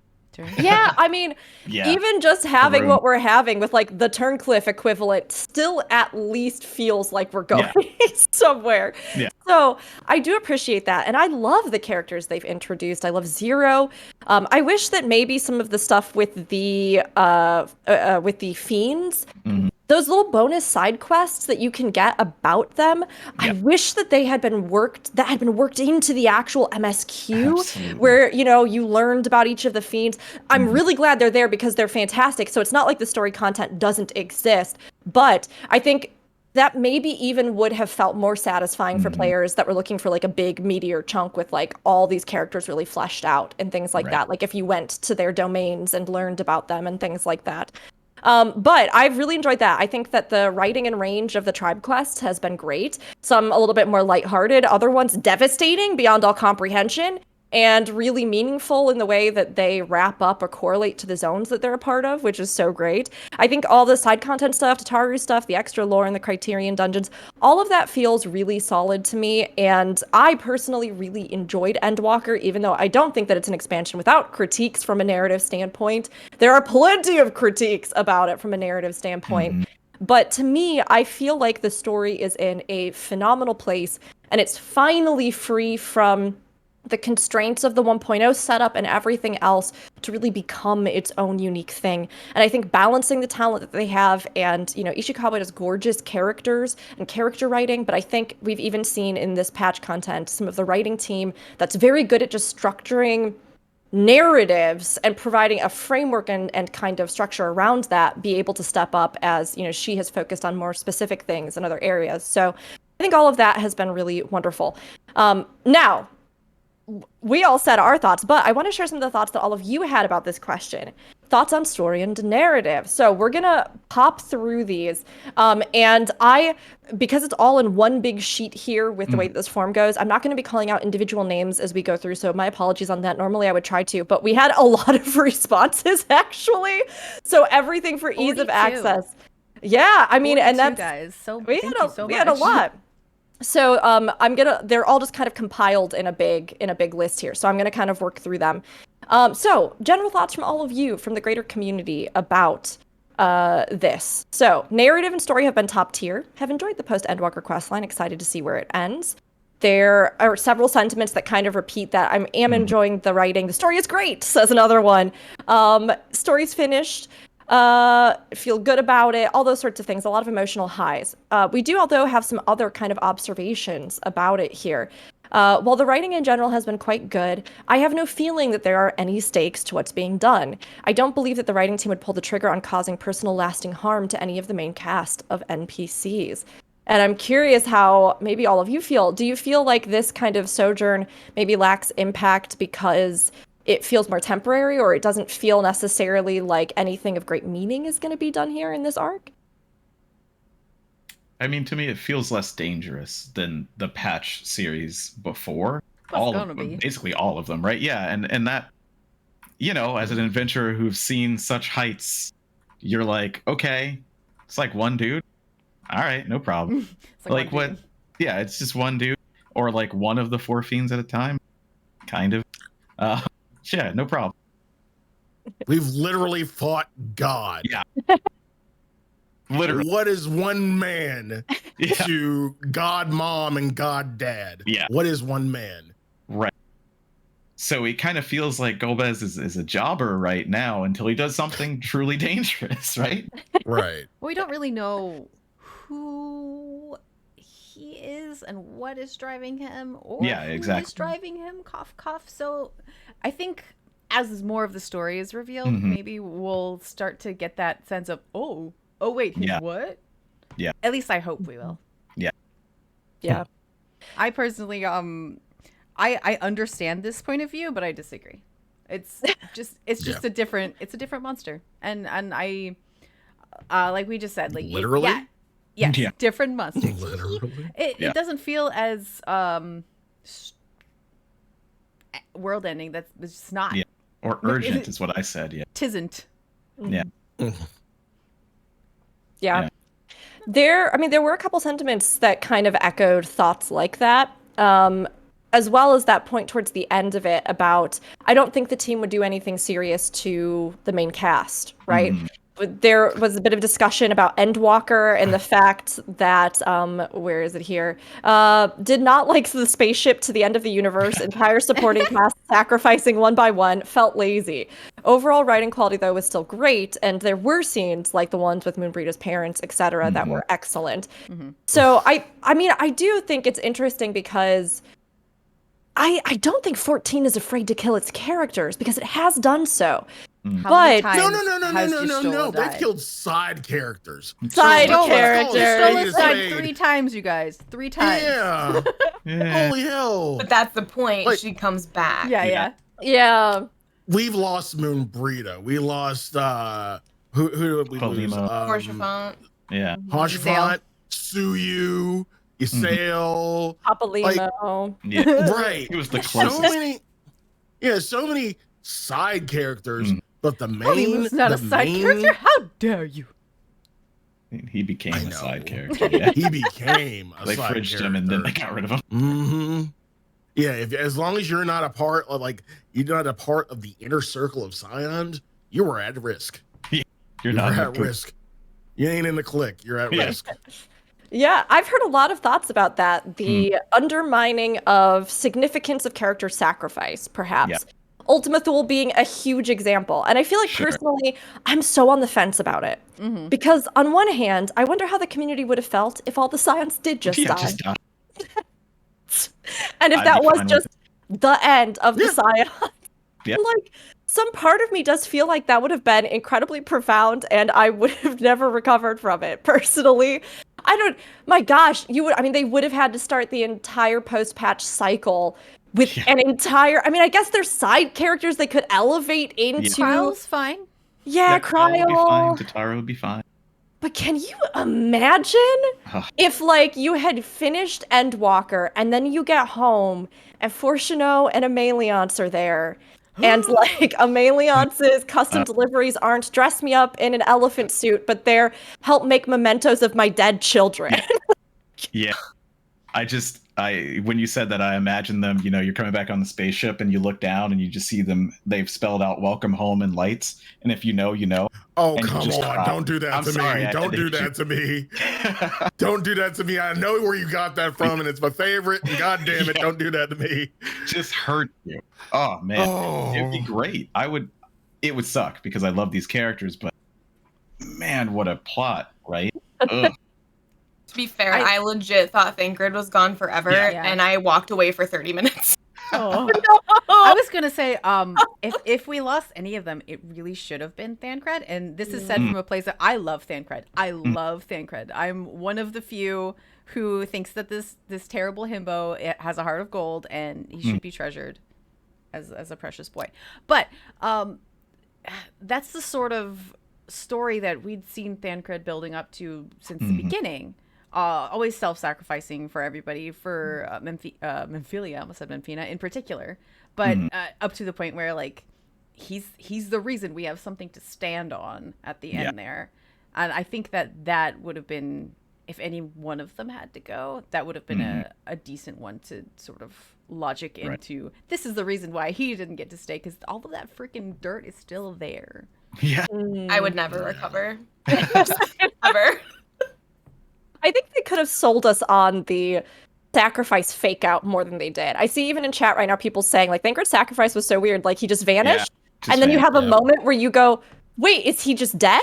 And, like, I think that's probably Alchemy, where you got up and walked away from the computer. But everybody's so nonchalant about it as well. And then throughout the whole zone, Ishtal is like, it's cool, don't worry about it. Like, maybe we're dead, maybe not. Like, what made it worse was I did that quest and it did the cutscene, and then I hit the level 90 achievement for Black Mage with that, which is bring out your dead. Yeah. And I just started sobbing, and I was like, I need to be right back. Oh, baby. Sly and I almost did spit takes there. We were both That's amazing. That is amazing. That's great. I That is, have it on perfect clip and timing. everything. It's immortalized forever. Well, he got better. He got better. Yeah, he got better. It's just But a then- flesh wound. That definitely is something a lot of people, I think, have commented on over the years in 14, and wondering whether or not that kind of sacrifice or impact is going to have lasting ramifications at any point in the story. So very interesting. Let's get some other ones in here. So we had one that says, let's see, it was a little bit of a longer one, but I think some good thoughts in here. So honestly, I'm really loving MSQ. I think 6.3 was a bit of a lull. Not a total miss, but it didn't really carry the momentum that 6.1 and 6.2 had going. I also don't think we need to revisit Ali and Alfie. As much as I love them, it just feels like they were better off being fully sidelined for these patches. Side quest wise, though, I feel like Endwalker might be the strongest so far. The Omega quests were such a moving little epilogue that they didn't need to make. The first variant dungeon really feels like a solid period on Uldah's arc for now, although I'm still salted that Uldah got a variant while the other city-states don't seem like they're going to be getting theirs. The tribe quests this patch are honestly some of the best writing in the game, especially the Omicron one, which I would genuinely call required viewing on the level of raids for anyone who wants the full scope of 14's story. And Tataru's Grand Endeavor quests are fun, silly little romps that manage to take on the energy of whatever side story they're repping that patch. That's Make true. a good summary. That is a very good summary. Yeah. Good summary, good summary. In contrast, we had one, and this brought up a point that I definitely wanted to ask you all about. That was Gold Stars. Oh, Gold Star! Oh, Yay! This is a different one, but I think it's kind of something we touched on earlier brings up. So, this commenter, who I think is amateur professional, because I remember putting this in this morning, Final Fantasy with Endwalker feels a lot like Endgame from Marvel to me. Endgame had the nice climactic battle with the BBEG, nice emotional beats, and for me marked the end of the story. And now that we are past it, I haven't had fun or ingested any Marvel media. The story is over. Everything else just doesn't feel like it has impact. That's kind of how I felt about Final Fantasy. I enjoyed all the side content outside of the story, all of the content outside of the story, but ultimately what kept me logging back in was that there was going to be a new chapter and I needed to be ready for it. But after Endwalker, it's over. The story is done, it hit the emotional beats I wanted, it solved all the problems I had, answered my questions, it wrapped what feels like almost all of it, so I just didn't feel like I had a reason to play anymore. So I guess that brings up the question to ask all of you, do you feel like having the end of a 10-year story arc means that either you've lost interest in playing in the future, or do you feel as though that is something where that has a big impact on how you engage with the story, or how players coming in might even consider or want to engage with the story? It is a big chapter for us to hit in the game, and I wonder if any of you have felt some of that with the culmination of that arc. Yeah. Well, Sly, were you gonna go? I'll just go.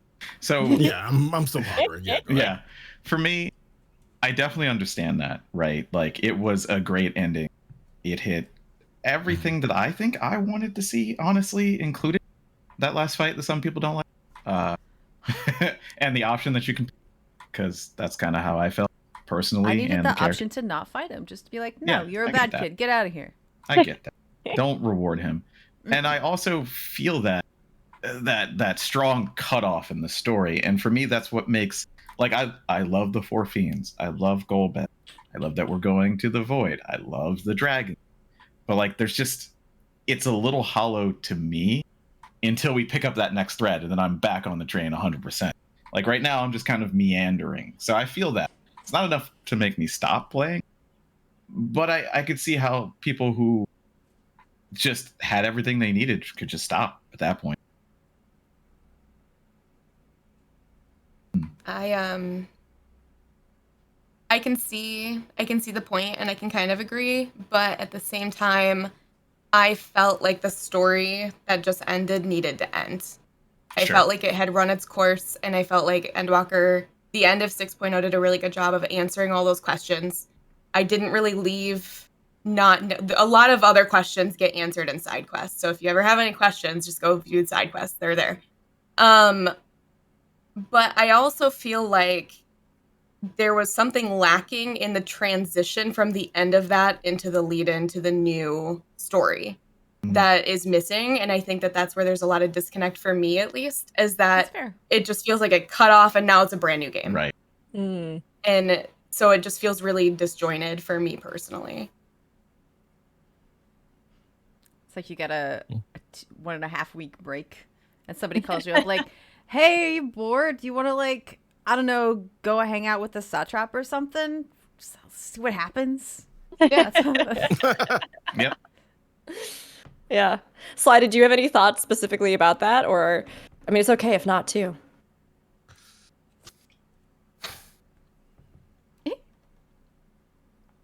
It's difficult. It's honestly difficult.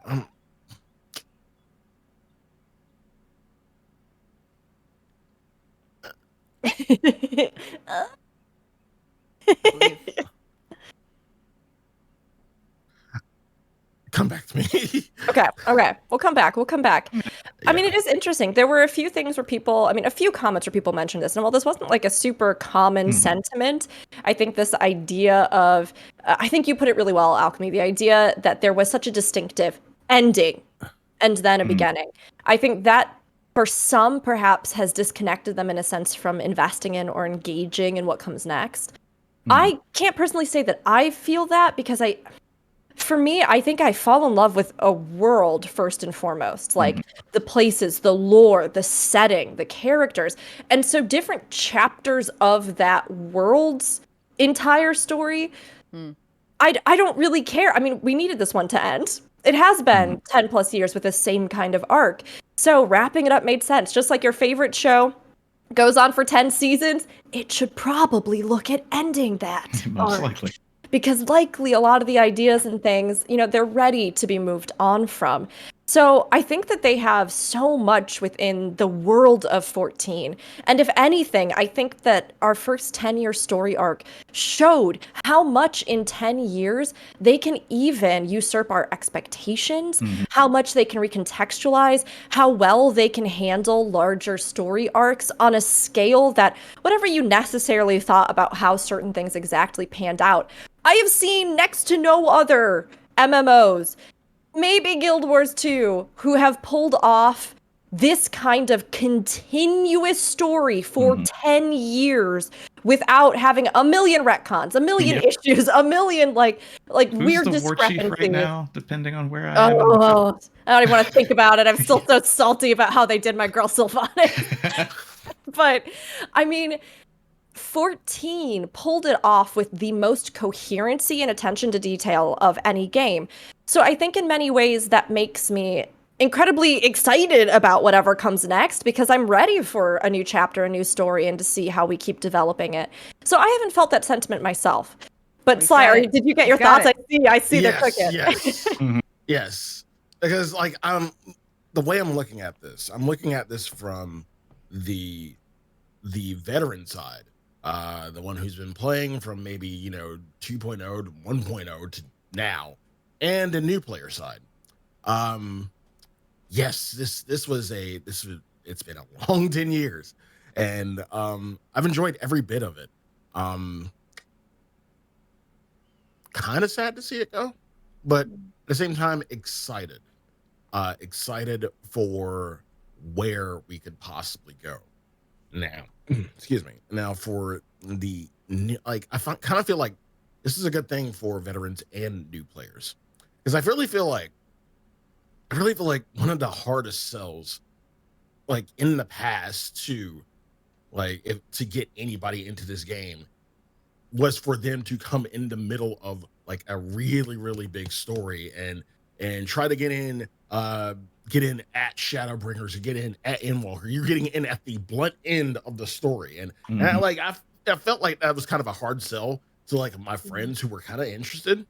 But now it's like, well, we have this really big new chapter and not a lot of shit's going on. So it would be real easy. It would be, I feel like newer players could connect more now that there's like a new saga and we're going on this new journey. This is their journey. You can say, hey, I came in on the so-and-so, whatever this journey is going to be. I came in on this. I'm like, hey, I came in on, I was, with the, Zodiac Highland, and I'm OG, yada, yada, yada. So like when I look at this, when I hear a question, I kind of think for the veterans and then for the millions of new players that we're going to get. Definitely. For me, I already just spouted on and on about the Void and the 12 and stuff. So you guys know that the content that they're giving us is just right up my alley. I'm here for it. But throughout the entirety of the storyline, there have been very few things that have been written into the plot that I did not enjoy. They have given me a story over these past 10 years that I enjoyed so thoroughly, and I have no reason to think that what's coming next will be any less grand. So I absolutely don't, I'm not worried about it. I'm ready for the next super cool thing to come along. I'm just gonna wait for it to get here. I love it. I think we're all kind of in that boat. And I mean, I will say the vast majority of comments that all of you submitted were very positive about the story and said that the story really has been some of the strongest post Endwalker, and lots of good narratives, things they're looking forward to. And while we had some discussion, about the idea of what happens with the closure of a 10-year story arc, overall, I would say from our snippet of the internet and our own opinions, the writing, the story of 14, as always, continues to just be amazing. And there's so much to like in so many ways.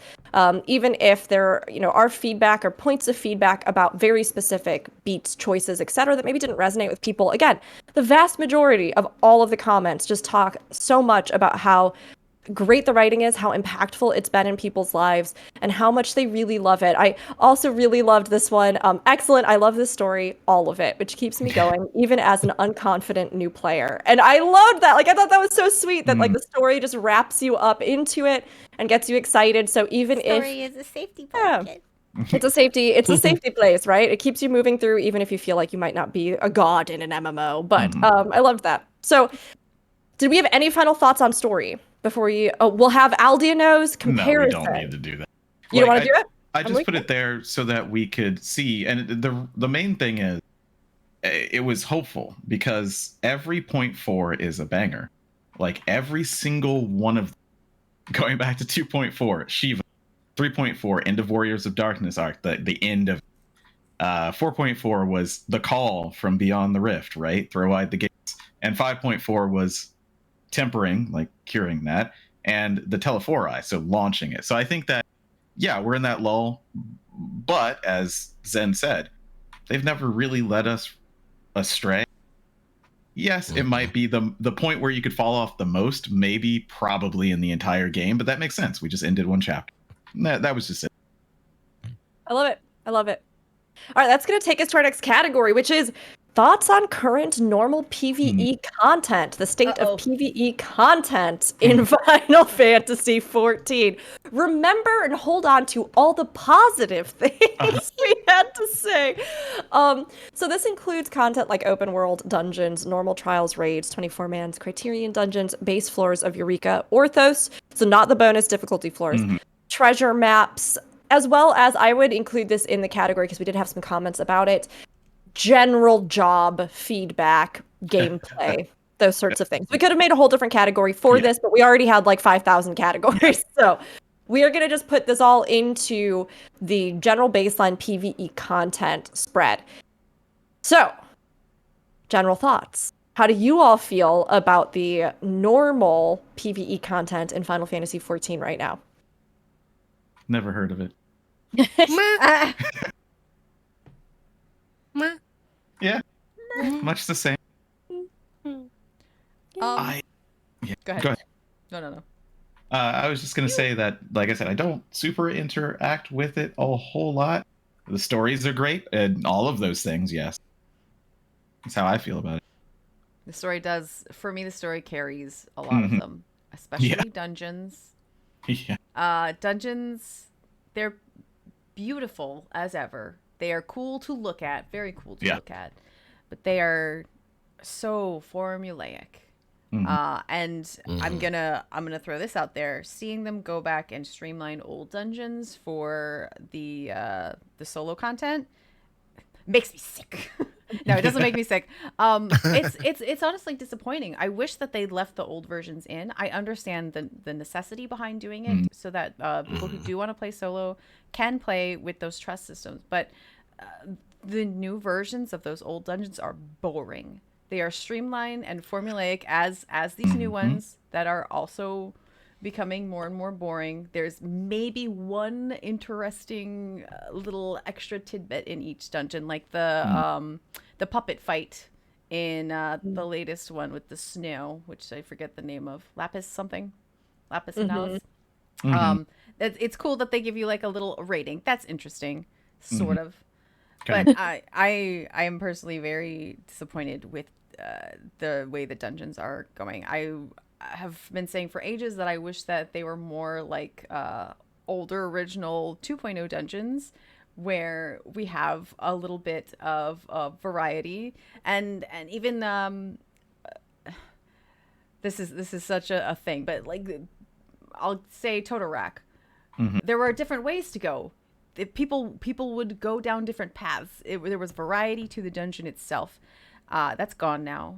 And I wish that we got things like that. I wish we had interesting, different, small things that each dungeon did, like in frickin' Sastasha with the buttons. Give me buttons. I don't know.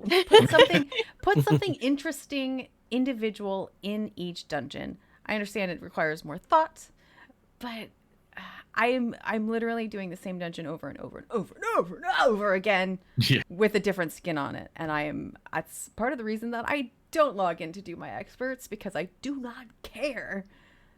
I I don't know why it's dungeons that set me off this way, but it is.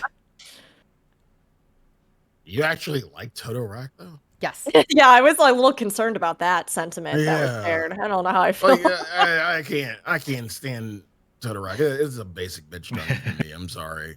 Everything looks samey. Everything looks samey in Totodile, and And I it's hate worse it. now. It is. It is more samey. Yeah, it's more samey. So It's they really didn't worse do a now. lot to it. Yeah. I just having the different stuff in it gave it a personality, I thought, on its own. Like picking up the lights. I know people hate the goo. It's really easy to avoid the goo. Get over it. It's not even the goo, it's just the look of it. Sure. It's the what? The look. The look of it. I mean, that's fair. I mean, it's a dungeon. It is a literal dungeon. Fair. What, you totally want fair. dungeons in your dungeons? Yeah. No, I ahead. agree with you, Zed. No, I was just gonna say I completely agree with you. Yeah. Some of the dungeon reworks I think have been very successful because there were some fights where you Which were like, one? okay, for example, the what is his actual name? He's like a T-Rex and Meowth? Oh, and like Soar something. One of the Yeah, And and Sorkai? Yeah, Sorka. I want to say he's like a he the jumpy Tyrannosaurus, one? but he's kind of He's got leafing each other. Yeah, the one with the Yeah. slime the Yes. slimes. Yeah. So they reworked some stuff there to make sure that his markers were in line with other things. Mhm. Way more helpful to actually be Okay. able to tell what is a Yeah. stack and what is a Yeah, spread. that's totally Right. fair. As well as I think But they things didn't, like that doesn't the change the dungeon.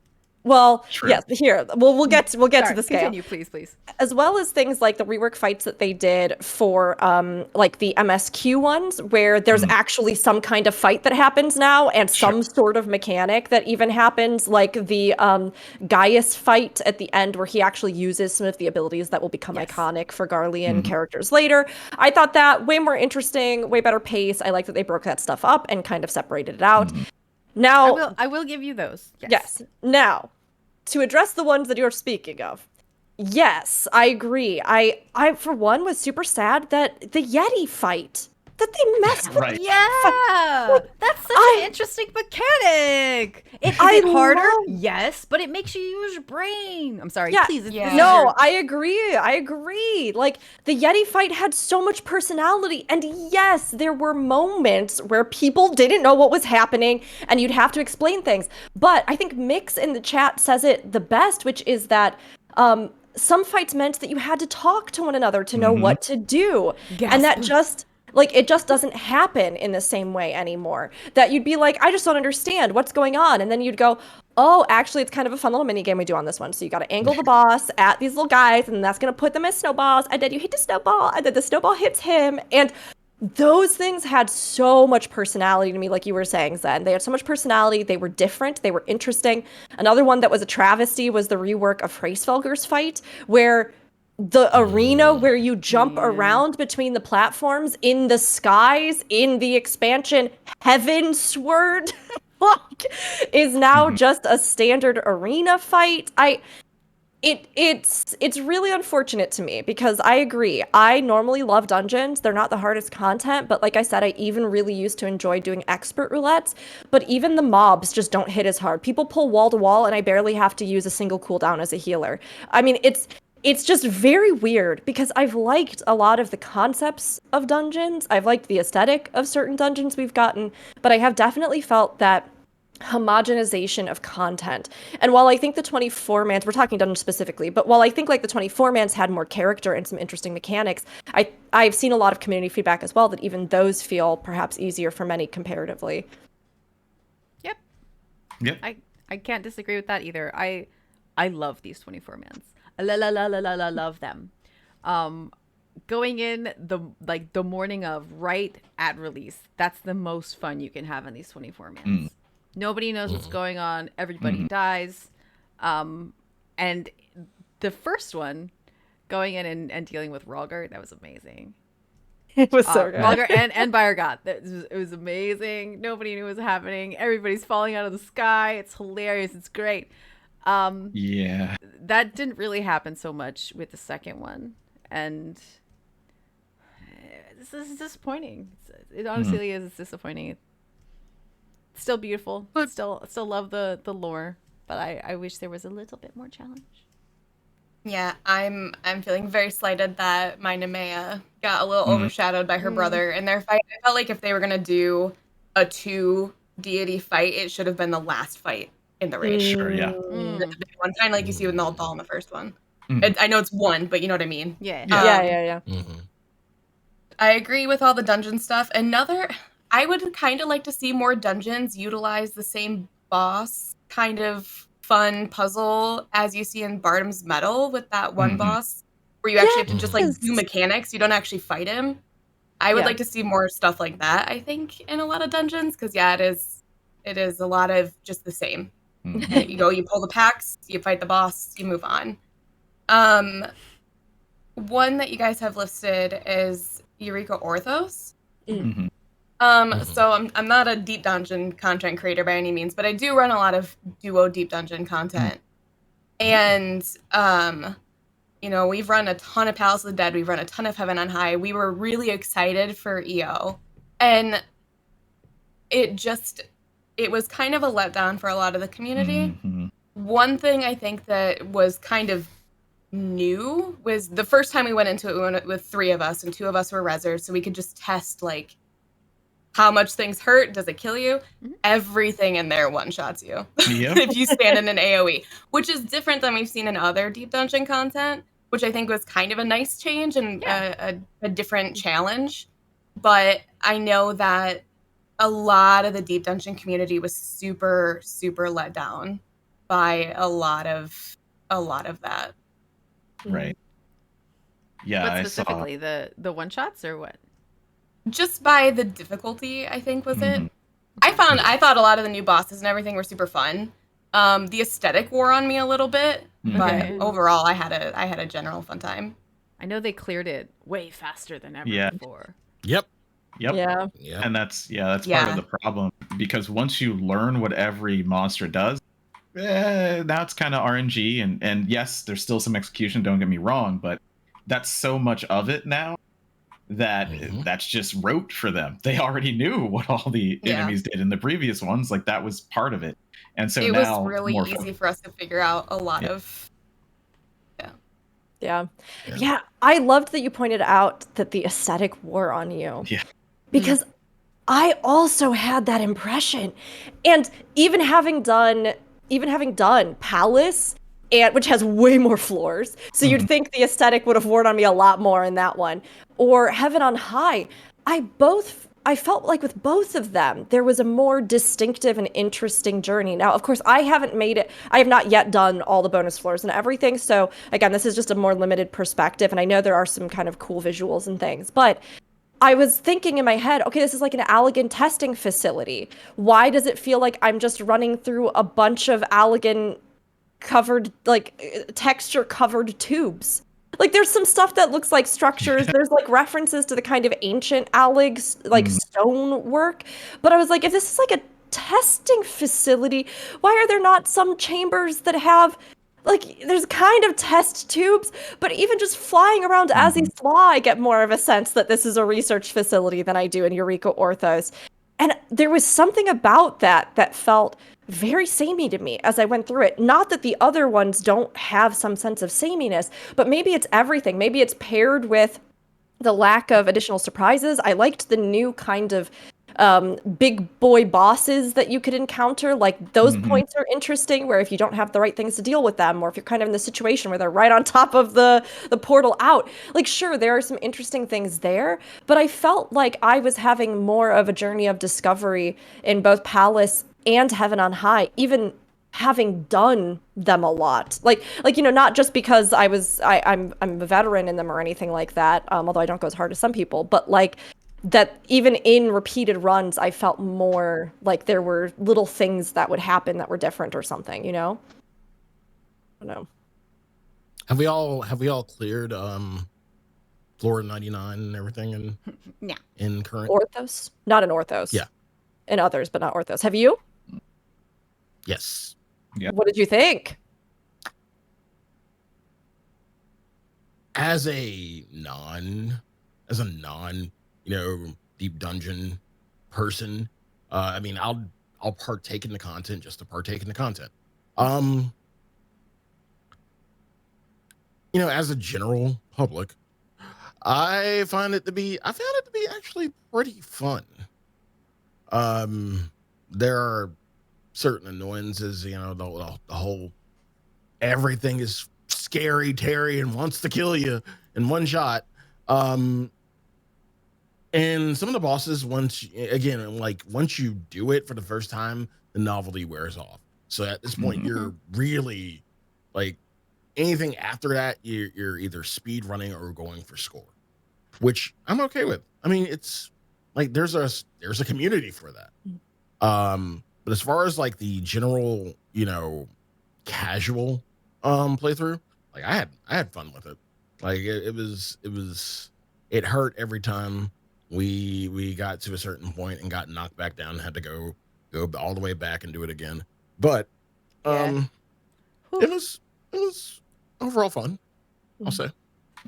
The little encounters that happen, like when you get 3 of those Ravana looking dudes in a room and you're like, oh god, there's one tiny sliver of, oh no, is there just like the combinations of mobs that you didn't expect to have at the same time. Or you get the train of them just back to back to back and accidentally pull all of them and you don't know which way each of them is going.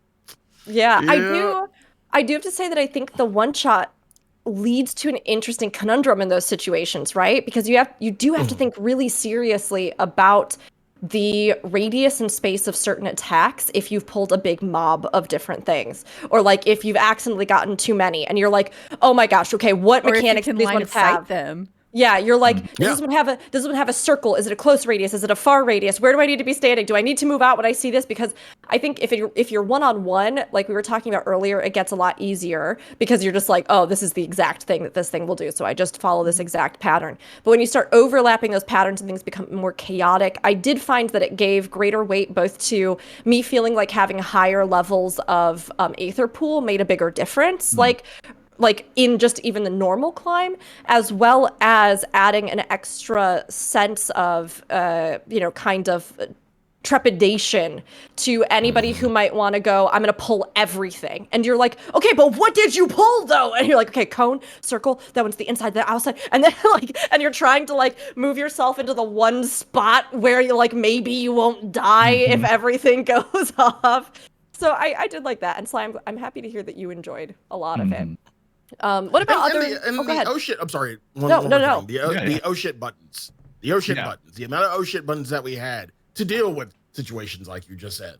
Like that's good too. I don't know. Like a lot of the DD runners didn't like storms. I like storms. I mean, hell, you can go crazy. Anarchy, pull everything. A floor where there's no HP regen, oh boy, everything's getting one shot. Storms, it's so good. And then of course, witching. Whenever you pull everything, witching was your alternate oh shit button. Everything becomes a chicken. You're good for about 30 seconds. After that, or you step on one of those traps and suddenly you have 10 more things than you thought you did. It's like, oh, that's a witching time. Thank you. That's witching. That's witching. That's either witching or storms. Either one, that'll work. Yeah, I love the oh shit buttons and DD. Yeah, and I think the introduction of some of the new Pomanders and stuff was a lot of fun for people to play with. And then the rewards are all really great too, which I think is another driving force. It's tough though because I really like the rewards that they put in, but it feels like compared to previous ones, there's way less rewards. I think that would have maybe even made me want to run it more because part of the fun that I had in the past, doing a lot of the deep dungeons, was the fact that you take your bag and you're like, there's a million things that could be in here, and then you go to the vendor and you're like, and I'm still working on this, and I'm going to save up for that, and I'm going to get. But I actually think lack of rewards is something that, or more limited scope of rewards, is something that we've seen commented on, and even the comments that we have here, which we'll get to reading, particularly with Criterion, but also some with Eureka Orthos and things like that.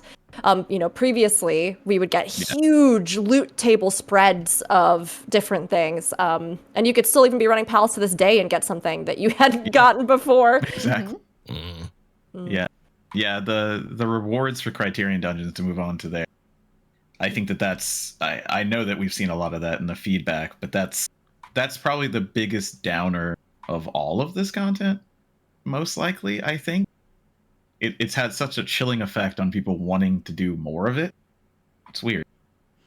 Meanwhile, I'm over here like, I didn't really do maps last year, so I'd like to do some more Criterion so I can get the pretty stuff that I didn't get before for free. Thank you. Yeah, it really depends on, who you are in doing it. But the people that keep doing it, like even those people are kind of falling off because it was like, I got everything I need, I'm done. Yeah. Yeah. Yeah. What did we think about Criterion in general? Because that's a piece of PvE content that we haven't spoken about at all, which was a new type of content that they experimented with. So it has been, I think, good to see them experiment with ideas of content types post Endwalker. But how do we feel about Criterion dungeons in the game? I still need to RP it. I haven't jumped into it yet, really. Yeah, that's where a little bit of the complexity came back for dungeons, especially on harder modes. Story is great. Like, it's cool that they exist. That's how I feel, honestly. That's about it. I'm not jazzed about them. I want to see the next one and see if they change rewards. But yeah, they're good. Yeah, I think they're fun. I think going through and like having the different, like with the variant dungeons and everything, having the different paths that you can take is really interesting, and the different mechanics that you can use. As a healer, you can now be a tank, which we saw like in Boja and stuff. But like this is different.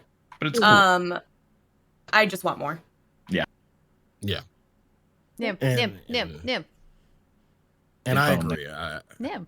I agree. I want more of this. I kind of feel like everybody, including Xenedra, this is probably what they envision. They want dungeons to be like normal ass dungeons. The dungeons we have in game right now, the dungeons.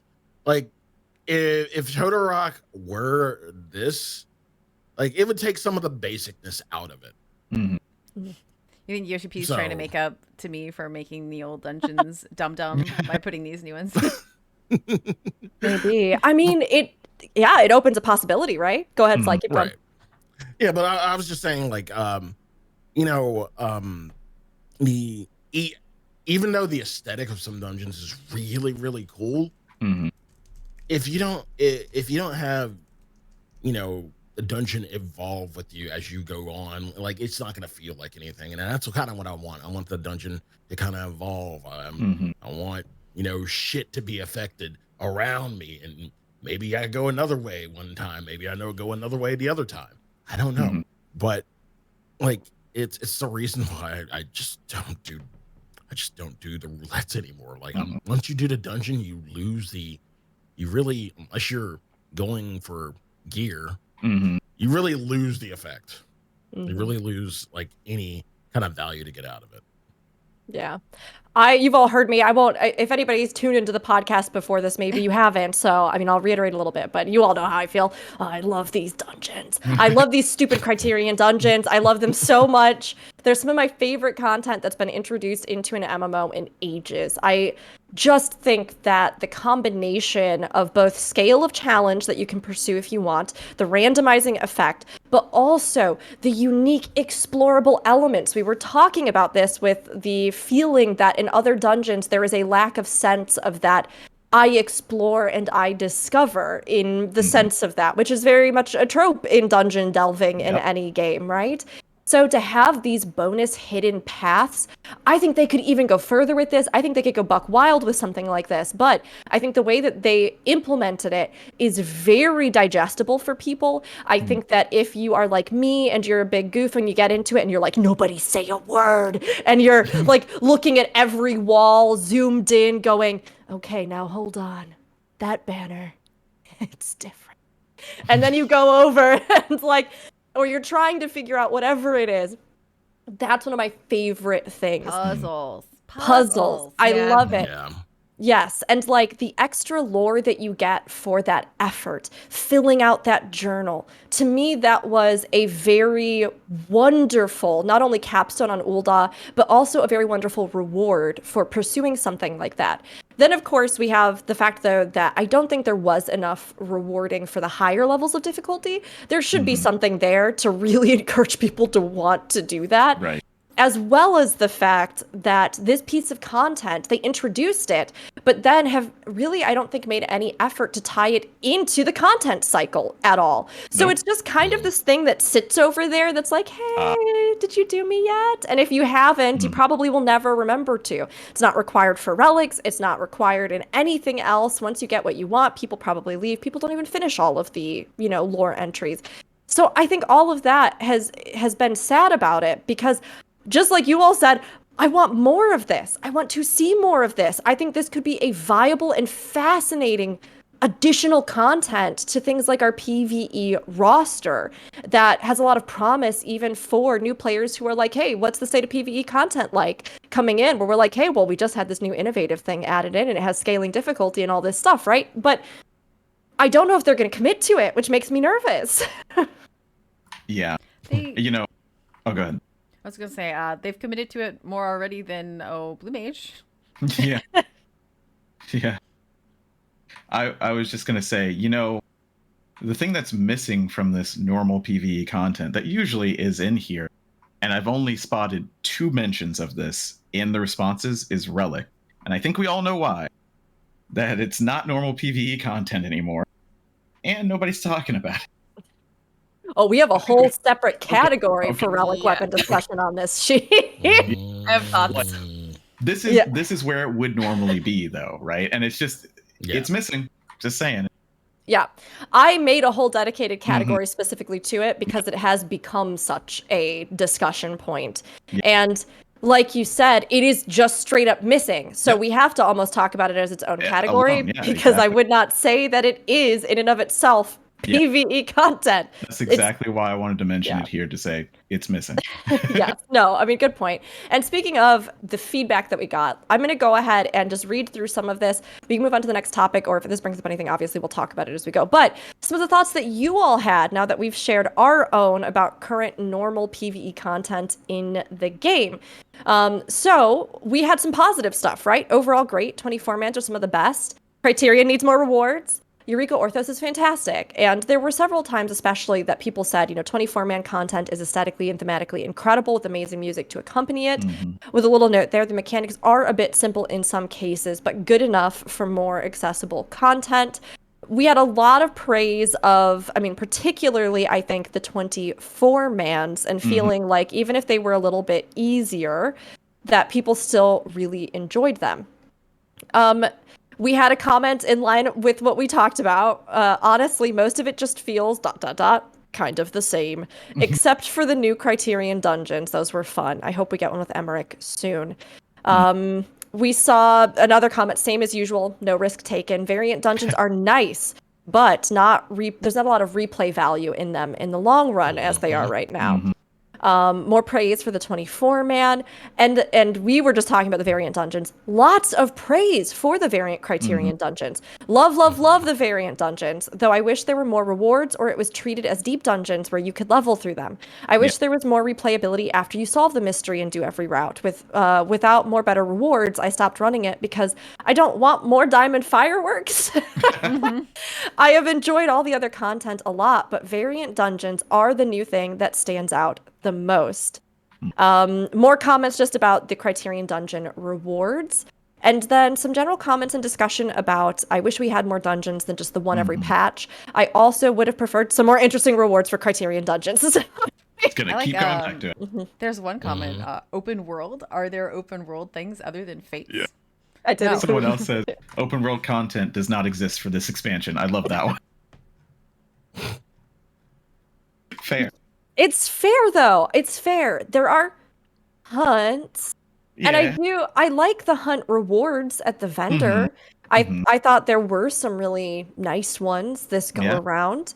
I can't even say, though, that I've seen in previous expansions, particularly in Shadowbringers, hunts seemed even more bombastic to me because there were those, the SSs that could spawn and all kinds of other stuff. I genuinely don't even know if outside of the just like zone boss things we have. I actually have not seen a single like super special pop. I call them super specials. I don't think that's what it actually means. I haven't seen a single like, you know, oh, we did all the S ranks, we did all this stuff and it popped a really special one, or like that one zone where there were like 3 of them you had to burn simultaneously, or if I'm remembering correctly, like from Shadowbringers. So it feels like even on that front, that open world content feels diminished to me. Have you haven't joined any hunt trains though, right? Like, I've done a few, but I think I did one through Thav. I've done a couple through the moon. I have hit up the just basic loop in Underground Charlian. Labyrinthos, thank you. Underground Charlian. Yeah, that's what it is. yeah, because like usually during the hunt trains I do, like and I find these through Discord, through the hunt Discord. We do all of the Endwalker ones. If I'm feeling froggy, I'll do the Shadowbringer ones, but usually I'll just do the Endwalker ones, like a full run, and do instances wherever instances lie. Again, I just do it for the nuts, basically. But yeah, like if you do it, if you do enough of them, you will definitely see some of the S, like the super specials, as you call them. They'll pop off like so often. Okay. Why they just don't stand out to me the same way that the Shadowbringers ones do then? I honestly don't know. It felt like such a big deal when one of them spawned in Shadowbringers. Yeah, because I've run a few loops, but yeah, it does bring up an interesting point. I don't think that immersive open world PvE, particularly combat content, is something that 14 provides still to this day, at least in the scale that we may see in other games. And while bicolor gemstones have been a good way to just get some extra rewards, the fates themselves also, minus the world bosses that exist, although I wasn't hugely impressed with their rewards this time, other than the mount, I'm kind of the person where I'm like, if a world boss spawns, I don't want a dumb elephant head. Or I don't want a stupid leopard print fedora. Thank you, Square Enix. I want something that feels like, some people love those things. I don't mean to diminish it, but like, I want something that feels as cool and epic as the boss should feel to me. Right. A unique glamour set or something, I want something that just like is more serious as well to maybe some of those silly options. But yeah, that is a big point, and many people did comment on this. The fact that the current state of Final Fantasy XIV, I do think open world PvE content is maybe one of the weakest points, although we have seen kind of some watering down in other content as well. But some great new ideas through things like Criterion dungeons, if they can figure out how to continue to implement them. Through Stormblood, and even somewhat in Shadowbringers, were a pretty big part of leveling when you first got into the expansion, and it really wasn't the same for Endwalker, at least as far as I found. So even the stuff that was important previously is also falling out. Goodbye, Fates. Well, I think that's because a lot of people were capped on level at the drop of Endwalker, so they all went into Boja and spammed Boja for levels and PvP. Yeah, that's true. Yep. That's true. Other comments that we got, let's see. On that topic of open world, 14's biggest issue has been the lack of the open world for content. Everything else listed in the question really doesn't take advantage of the MMO. It's all instanced or siloed and quickly turns into a kind of repetitive same old problem. I'd like it if they... Oh, this was an interesting one. I would like it if they required people to have unlocked more things to enable them to do roulettes. Not to the level of mentor roulette, of course, but within each category up to a level of the job that they queue on.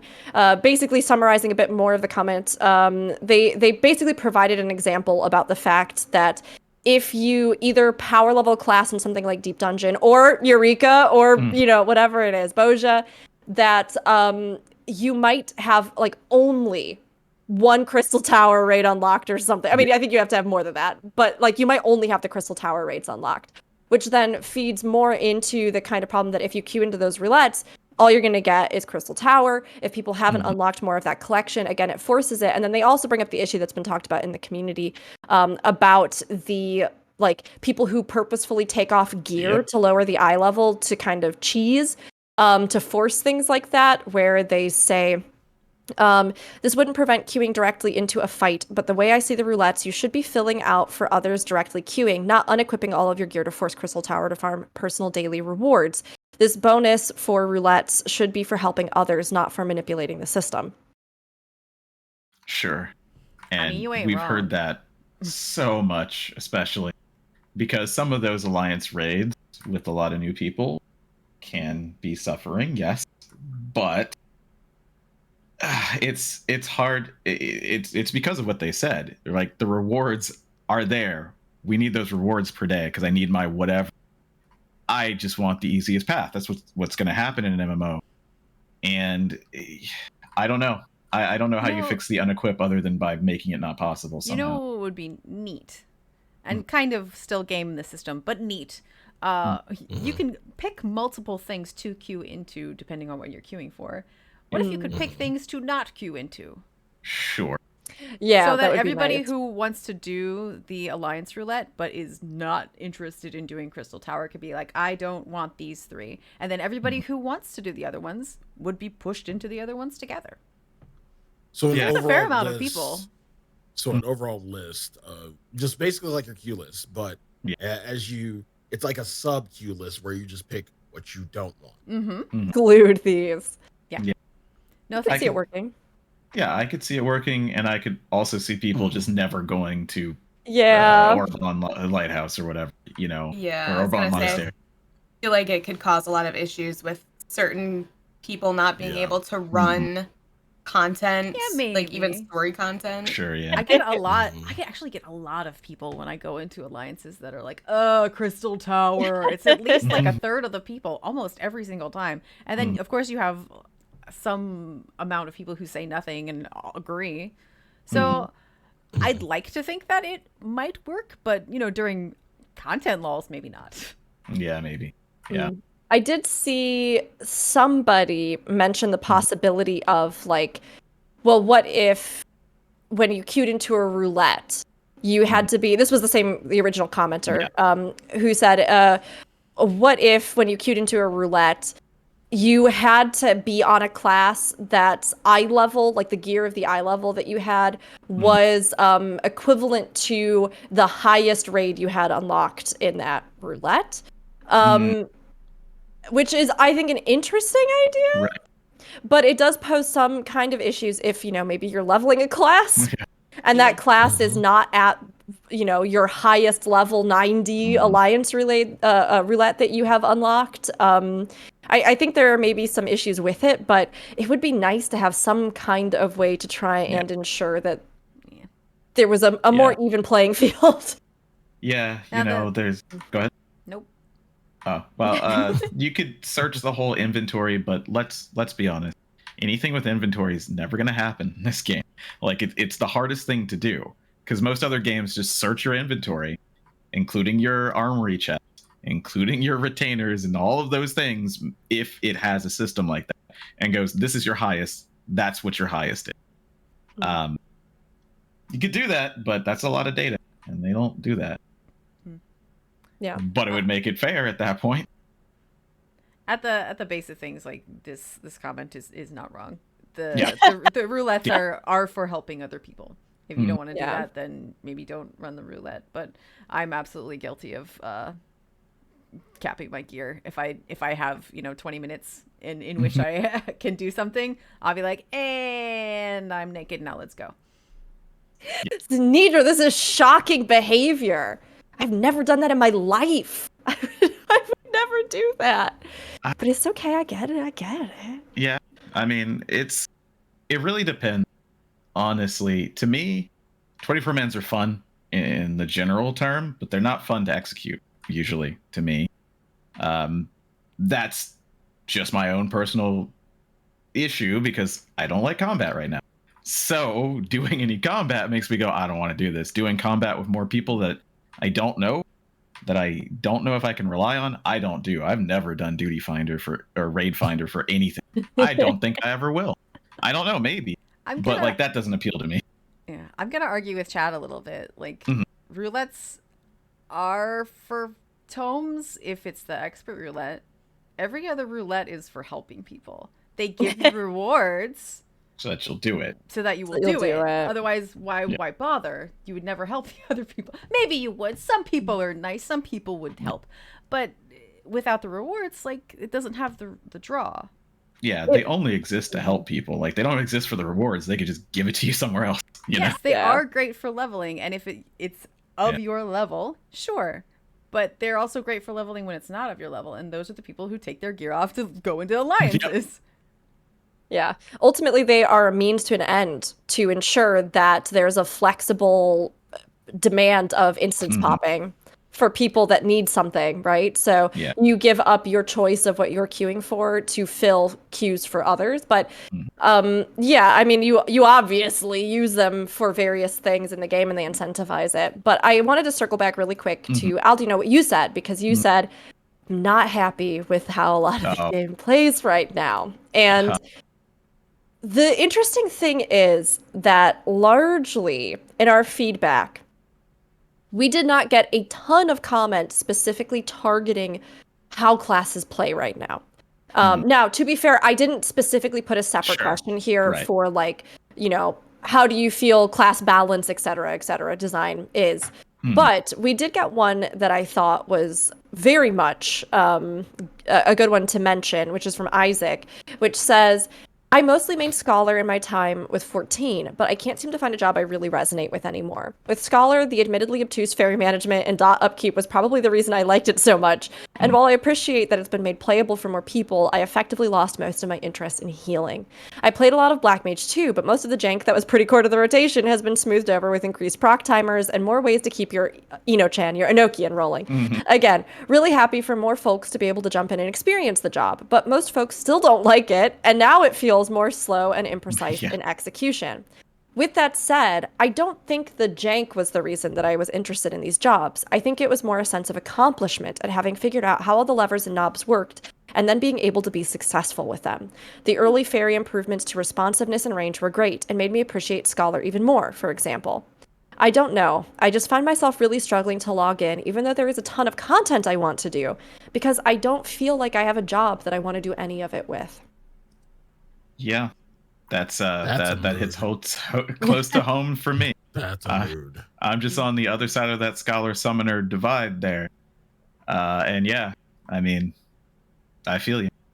I definitely do. Which is unfortunate. And there's, you know, the changes we do not have time to go into. No, we don't. But like that's a whole nother like series of shows.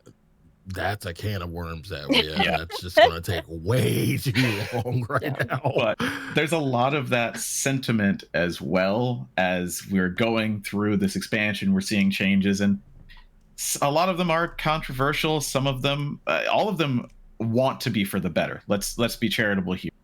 All of them want to be for the better. They're not trying to hurt anyone, right? They're not personally attacking you because you like Scholar. Even though it might feel that way, or healer in general, or caster. But I think that it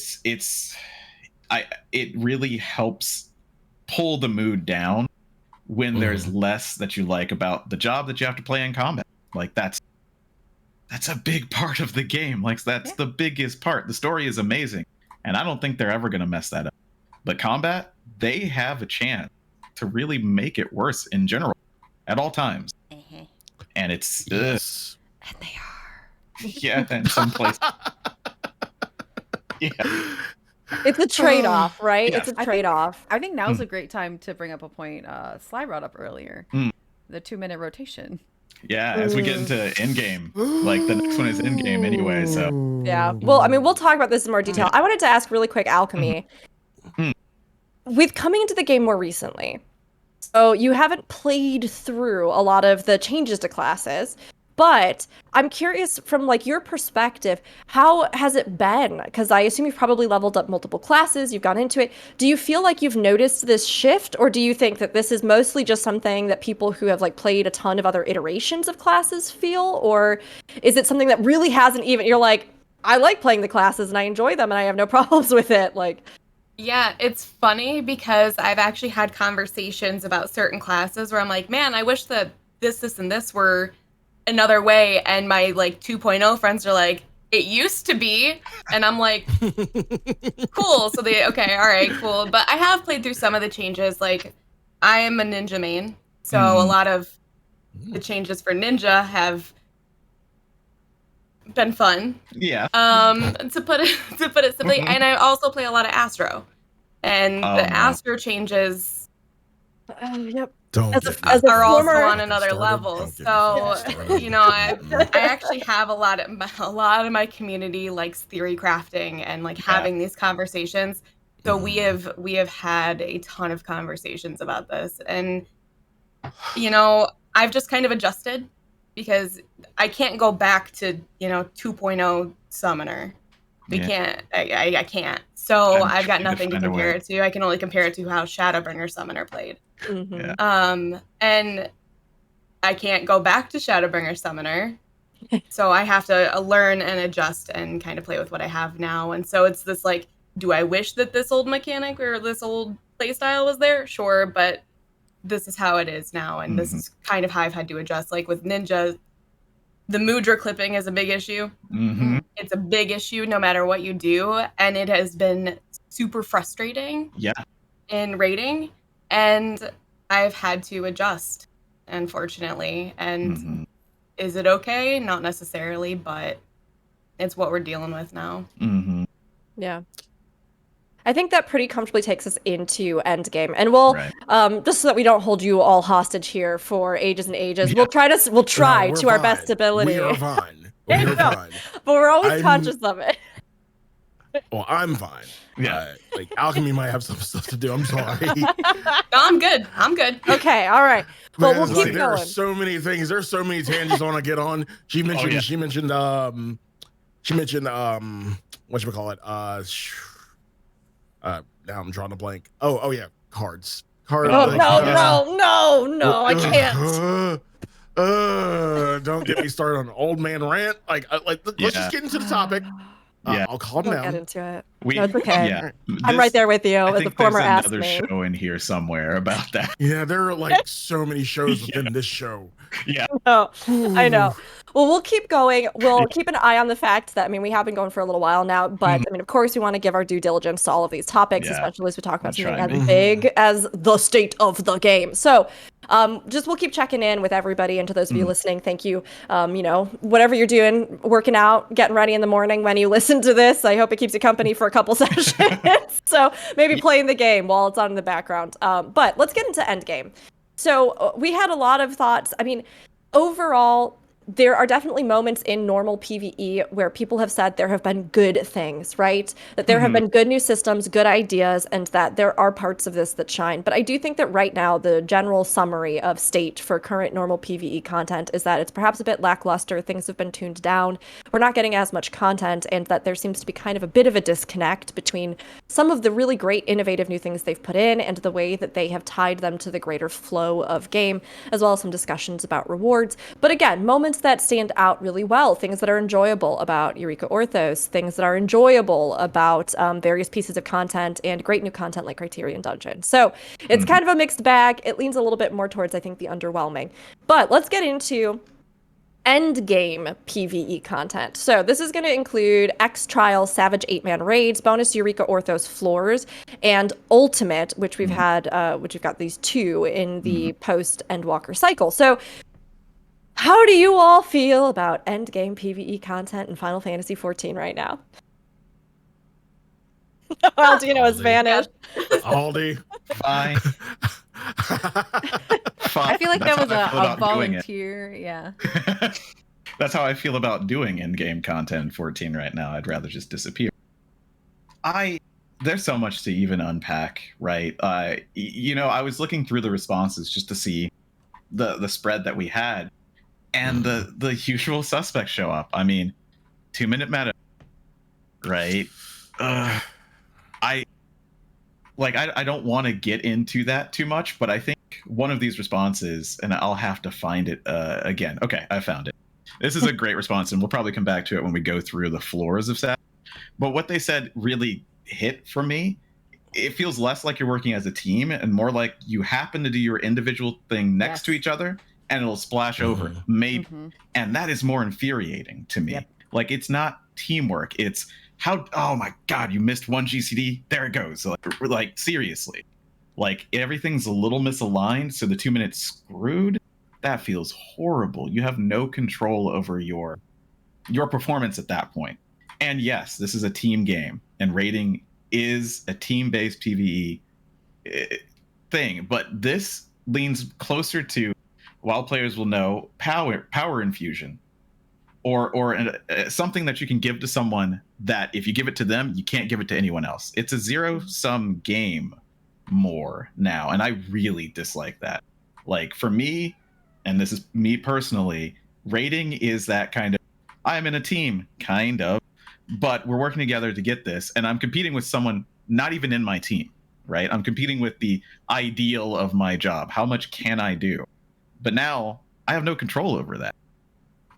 It's hilarious. We were helping some people clear extremes, right? Like, I actually played the game. Who knew? And we did, I don't know, 14 in a row. And I calculated this all myself, right? Of course, I would never, But literally every single fight, I did the exact same things and was in about a few percentage of each other until I crit. And then I was way crit variance is another fucking can of worms. Holy cow! Oh my God! There are so many things. And I just, oh my God! It drives me insane. To shorten it, it drives me crazy because I love combat in this game to an extent. Yeah, but I'm finding myself just dreading the idea of it. That, like, I don't want to even get into that lottery ticket of, am I going to do well or not? I don't want to. I don't care. Fucking crit variance. Yeah. Sly. I love Alchemy. Your entire face journey through all of that was so good. You just went through it. It's just a simple fact that you can do the same exact damn rotation and get two different numbers. I understand, like, there are some Gamba jobs in 14 and in Final Fantasy, but every job shouldn't be a Gamba job when you have crit. Like, I'm sorry. Yeah. It's really, I'm sorry. Yeah, it's crit variance and double duty that crit is doing. Like, and I do not profess to be a professional. I like theory crafting. I'm theory crafting adjacent. I like reading the stuff. I usually just benefit from what smarter people have done. But crit doing double duty of being rate and damage is insane. That's crazy, man. Like, that gets to that's why it's such an amazing stat. It is the amazing stat. To translate, I was going to say, to translate for anybody who might not be deep into theory crafting, because we're tossing around a lot of terms, and I saw even earlier a question in chat, what is the 2-minute rotation window? So really, really fast, Aldianaux, or Sly or Alchemy, whoever wants to run this, but how would you describe the 2-minute buff window? What is this and why does it matter? Just really quick. So basically every 2 minutes, everybody gets to press their special buttons. And it's so hard pressed into every job that if you miss a GCD or if you drift, you are completely out of the fight and out of whack with everybody else.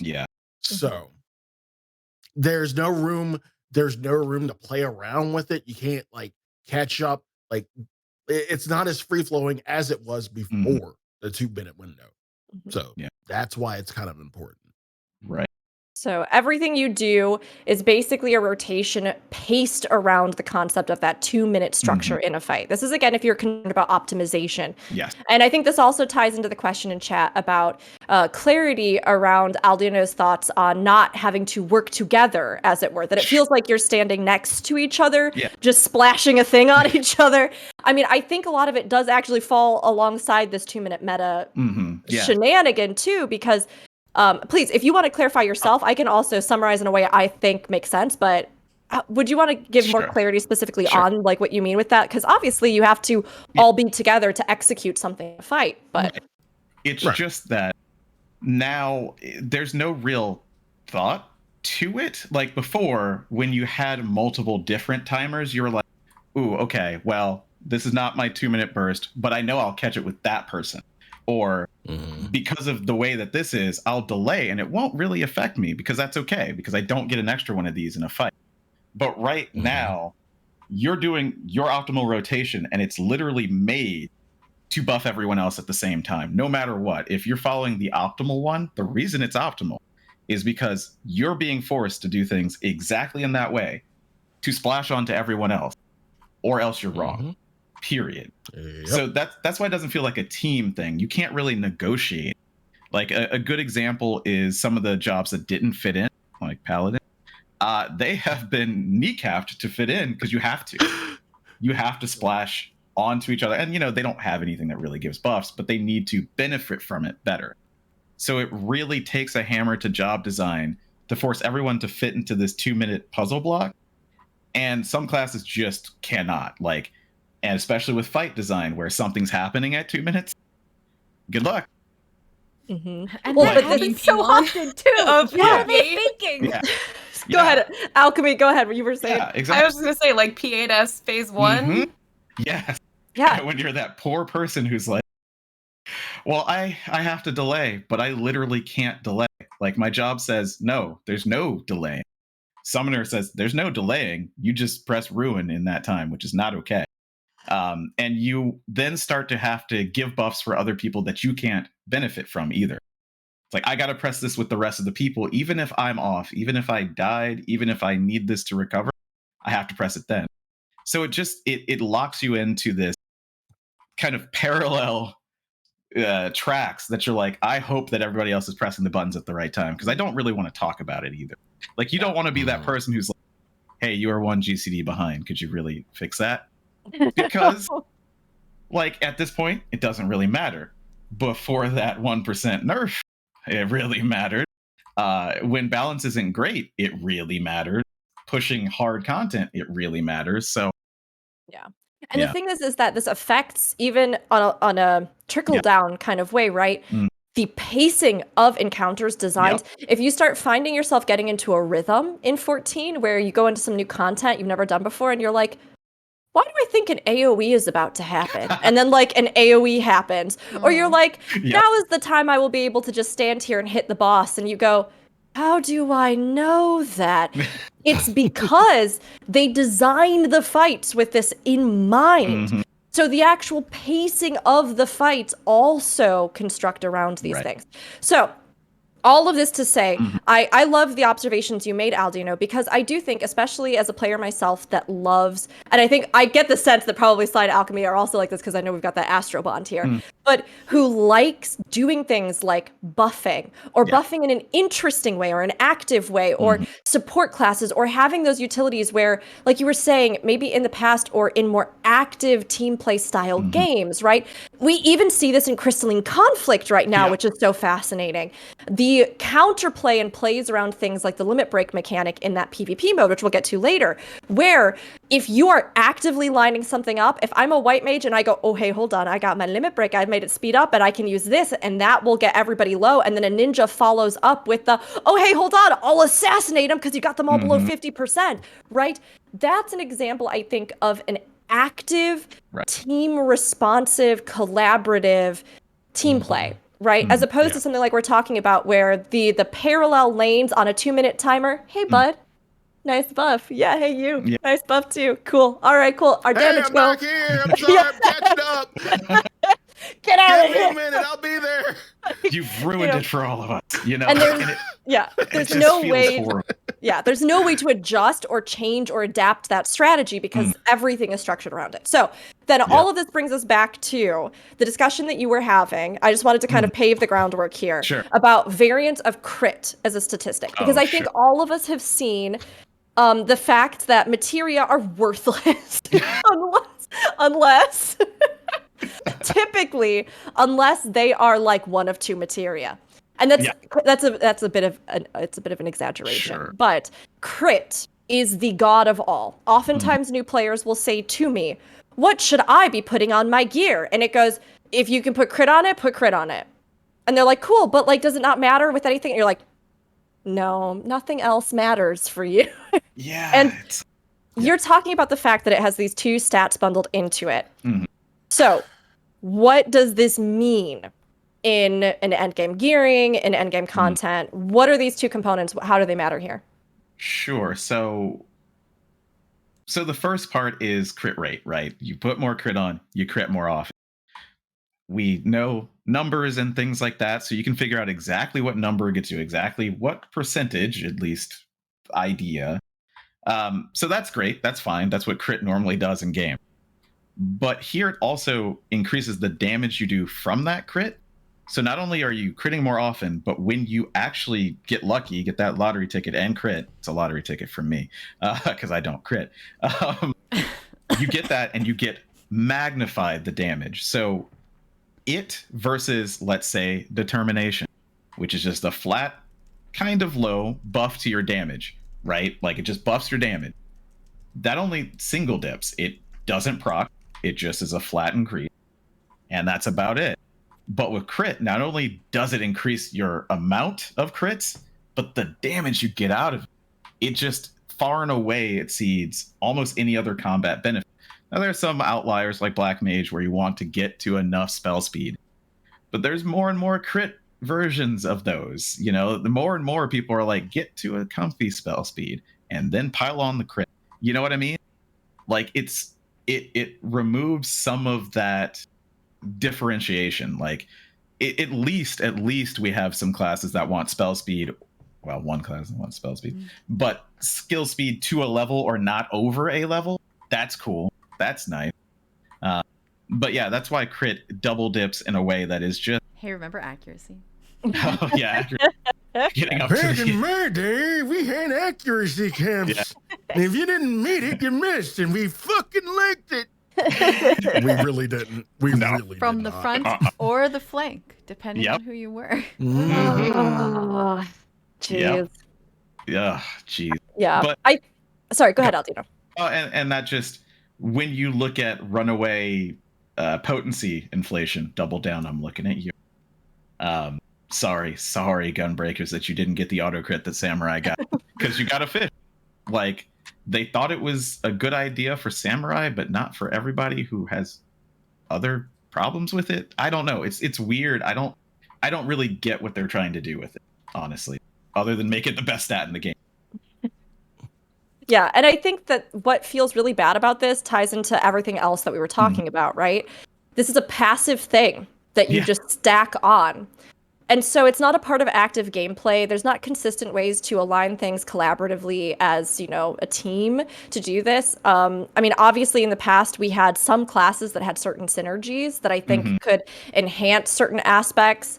But of course, they didn't want to make it so that you had to take those synergies in, which is fair. It makes sense. Again, a lot of the choices that I think have led us here on paper make a lot of sense. We've talked about it in other episodes as well. We did a whole big deep dive actually a while back going into a lot of balance stuff. So if you're curious about that, you can go back through the archives on Aetheryte Radio. But I mean, we'll shift to talking generally about Endgame, I think probably. But it's something where these things do affect us in the game and even in our class design. And I think it is important that, like, well, if nothing affects you as much as crit does, why do we even have the other things? You know, if they took all the Astro cards away that did interesting things and gave you only damage up, why has this not happened in things like Materia? Or why haven't they looked at integrating something like this into an active gameplay facet in a way that would be more engaging than just slotting a bunch of stuff in and having this completely out of your control random thing that happens that suddenly causes your damage to drastic go up in a way that anything within your actual capabilities and execution as a player does not. So let's actually get to like the general PvE content. What are our thoughts on this? Alchemy, have you done much like endgame PvE this expansion? Yep, sure have. And I'm healing. I healed the first tier and I've healed this tier. And I'll be honest, the general consensus, the base comment that my entire static has made has just been, things hurt just to hurt. And there's no like rhyme or reason. Like P8S, in the phase 1 when you're dropping the puddles on the Gorgons, why does it take almost your whole health bar? Just to hurt. Like, so I know my static, as well as a lot of other statics, this tier specifically, have gotten really burnt out on raiding.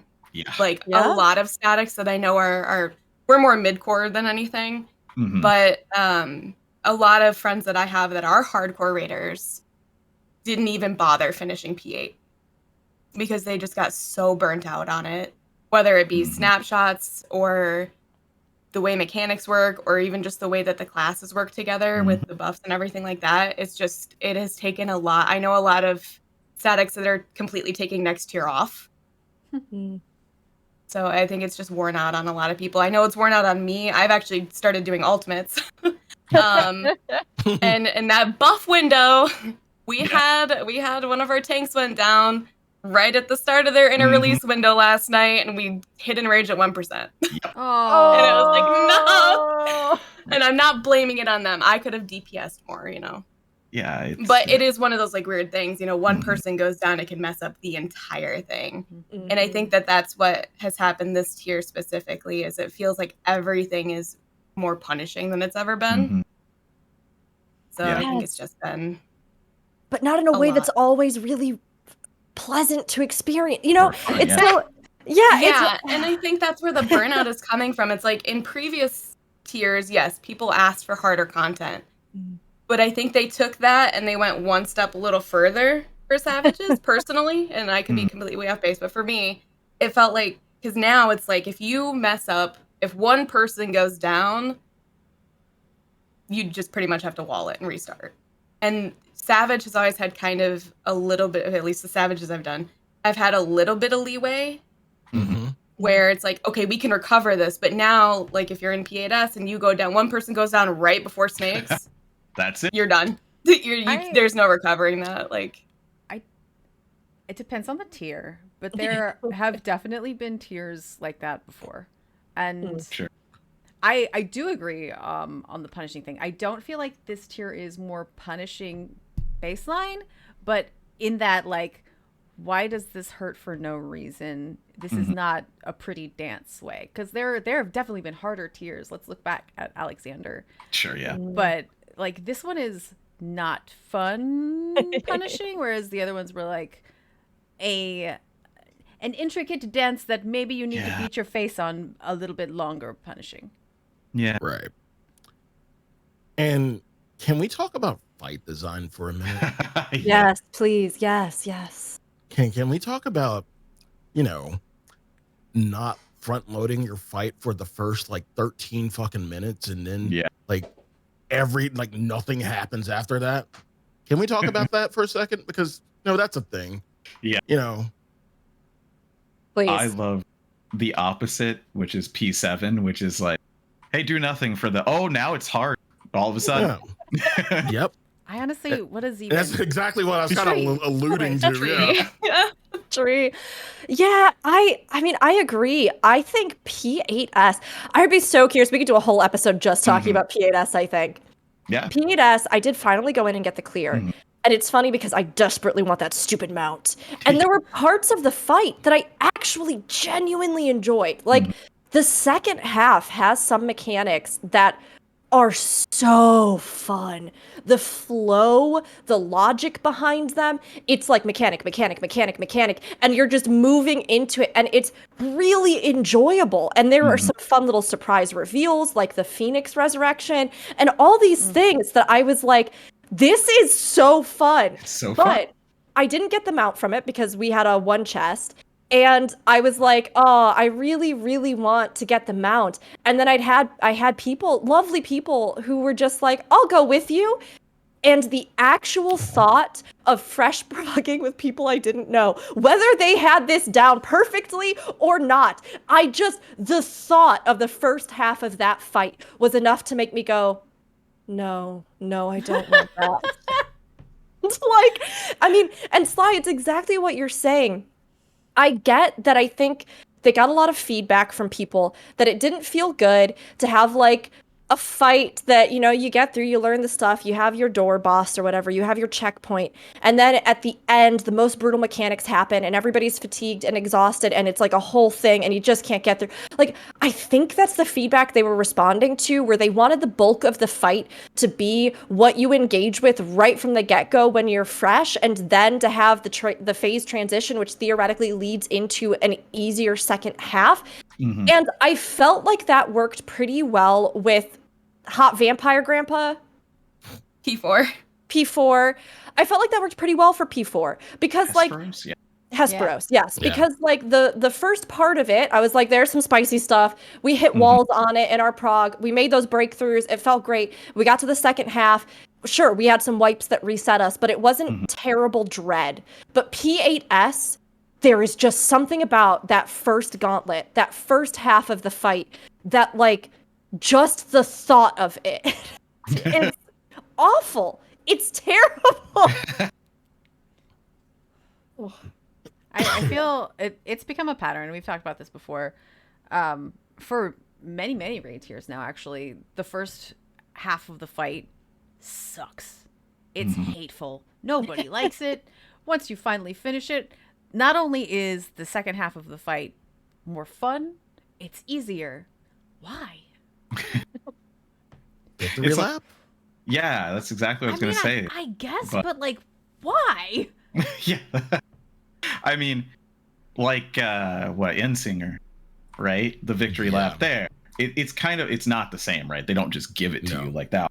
But like, I get that, like, you want to give that feeling of, you got through the main thing, now the rest is falling action. But like, that's got to be fun too. Like, Yeah, I'd kind of almost personally rather have it swapped, because that door boss is usually something bigger and scarier. Yeah. And so like all of a sudden just having it be like, well, he's a pushover. Pushover. Yeah. Is just kind of, I feel like it should be flip-flopped. I feel like I'd rather have an easier first half and then have it ramp up in phase 2. Awesome. Rather than just completely getting burned out, especially if you're going into Party Finder, because then it's just animals prog. Yep. Yeah. And just like never even making it to phase 2 if you're stuck in Party Finder, and it's just draining and it's demoralizing. I don't hate it how it is. I'm gonna be honest. I don't hate the, oh god, we got past the terrible shit. Let's have fun in the second half. I don't mind that, but it boggles my mind. It doesn't make sense. Yeah, it's just weird. And I think too, because you oftentimes, the deeper you get into a fight, the more that a reset, right? Like having to go back to that first half, or having the timer situation, right? Where you're looking at the clock and you're like, we finally made it to phase 2. Not a single one of you jerks better leave. So help me God, until the last second runs out on this timer, because we tried for 5 days with Party Finders to like get, and it's just that pressure that's on it is so intense. Or like if those mistakes cost you and you have to reset, and then you spend the whole rest of your night just rehammering out phase 1, it can be so disheartening. So there is all that. I did want to, since we're talking about like this is a big category, I wanted to mention, because Aldianaux brought up Endsinger. What happened with Endsinger Extreme? The freaking the trials this time around have been so hit or miss. Yeah. I know. Like Barbaricia was amazing. It Yeah, was really it had interesting. some people would even say it was maybe too difficult for a trial, but it was engaging. It was great for casters, I've heard, which is rare for a trial. And it, I don't know, it was engaging in ways that many of them aren't. It was weird to go from Barbaricia to Rubicante too, because Rubicante does have some challenges to it, and if you can't do like follow the line, then it could be hard. But they're not even comparable. Like from a lore standpoint, hell yeah, Barbaricia kick Rubicante's ass. But from a mechanics standpoint, I'm like, that's not even at all. And then to bring it back around to Insinger, what do this be? Yeah. The hardest part about that part is remembering the order of like whether you need to be in or out, I guess. Yeah, like the 4-planet explosion too. That's about it. Can it. You run? Can you get knocked back in right way? That's it. I think the hardest mechanic in that song, one not for me the was good the song. Yeah. Sorry, please go ahead, Alchemy. No. I was just gonna say, I think the hardest part for Endsinger EX for me was just like the 5 heads, and then like going around and then like figuring out which one you had to go back to. That one took me a minute to get my mind around, but once you get it, once you get it, yeah, it's just been interesting. I feel like there's been more inconsistency across the board with the extremes. Some that I really thought would be phenomenal, and then just did not have somehow an entire other half to them. Like the Endsinger one was particularly baffling to me when you look at something like Shinryu, where there's the entire other bonus phase. You're getting thrown into space. You crawl across his back. Like, that's the extreme version of that fight.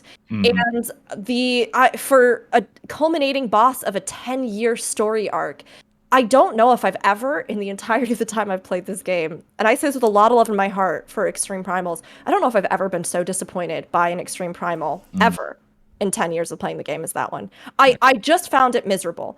Meanwhile, Heidelin, I love.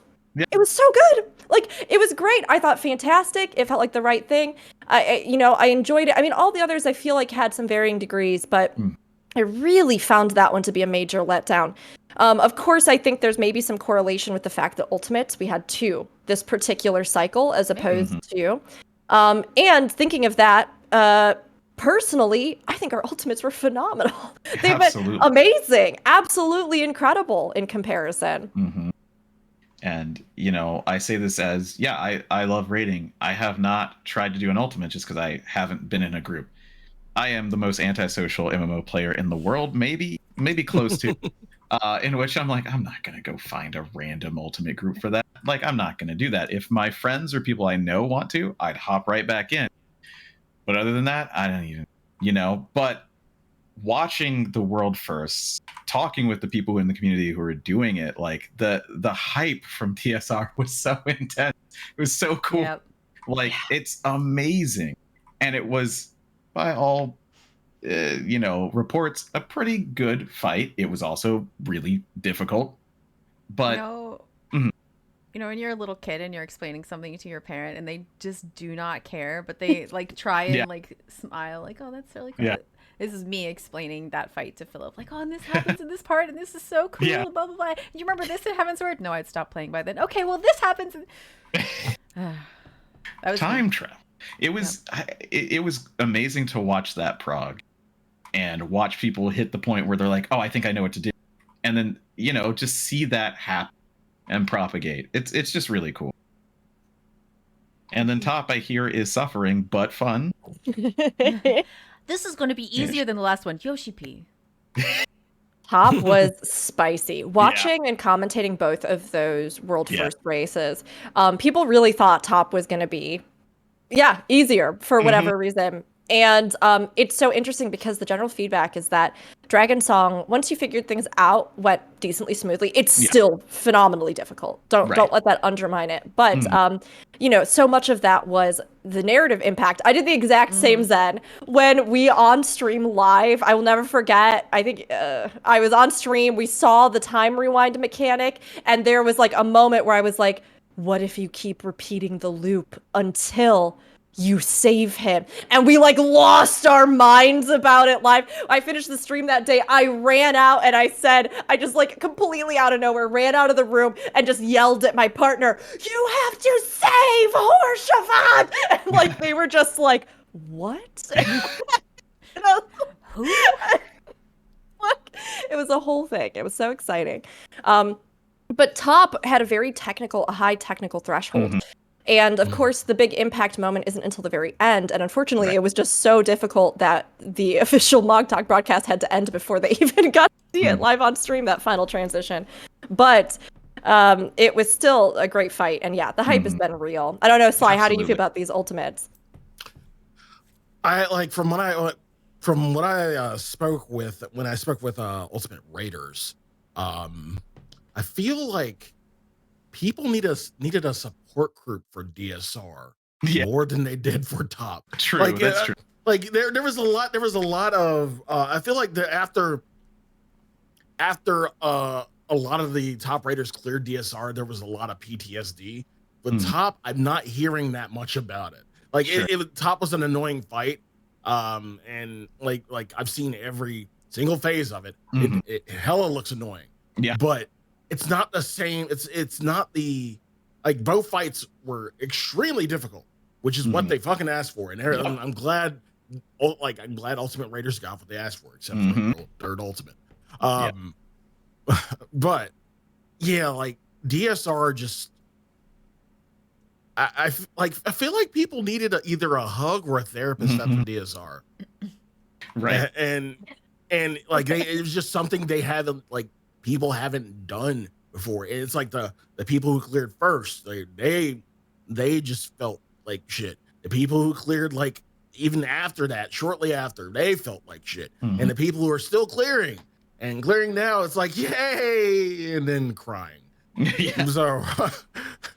So yeah, this has been a really good expansion for Ultimate Raiders. Yeah, I feel. And I'm saying that I don't like combat and blah blah blah, but at the highest execution, figuring that out is back to that team sport, right? It's like how much do we need to put into this phase versus that one? How can we time this or time that? And that's where it actually really gets to matter. And you really see that because you're gonna desync. Like, you know that. You're going, so you don't even think about that in your mind, right? Like it's the difference of kind of level of difficulty. When it's at that difficulty, you just kind of throw that out the window. But for me, and I understand this is coming from maybe a place of privilege or elitism or whatever, to me, savages are free, right? Like, you're going to beat them. That's what they're made for. You can do that. If you get the gear and you have Free? I think, yes. Not in the first week. Not in the first week. Yeah. Yeah, I'll do that. Yeah. Free? No, okay. Maybe not completely free, but what I'm saying is Savage, the expectation is you're going to clear it. To me, if I go into a Savage, I know eventually I'm going to beat this. Ultimate is not the same to me. True. I see the differentiation you're making. That Savage, in general, for the vast majority of endgame players, is designed to facilitate the fact that you clear it and grind it. Now, of course, does that mean every team will do that? No. But Ultimate is made with less of a regard to that, I believe, because it is truly just meant to be prestige, right? Exactly. Accomplishment. Like, go ahead. A team that I know has been doing Ultimates since they came out. People that take weeks off of work so that they can really try and do the world first thing. After, I don't remember if it was Harshafon's death cycle or top, but they are broken. They are not doing it anymore. They are done. And that's the only instance I've heard of a team who's been doing it for so long being like, I'm good. We're no more. But I'm wondering if that actually did happen to other people. Yeah. Since, especially Sly is like, oh no, it was so good. People were loving it. I'm like, is everybody loving it? Are they? Is this another instance of this was punishing in the bad way? Yeah, I've definitely seen either way. A lot of people were like, I am done, and that can be partially due to dissatisfaction with combat, even though they beat it, because there's a lot of people saying this still sucks. I don't like that I have to deal with it, or the difficulty, or the controversies. Maybe they're just 10 years older and they're like, I have better things to do with my time. Yeah, maybe, but I think the controversies really took the wind out of sails. To be true. certain, like That's true. Yeah.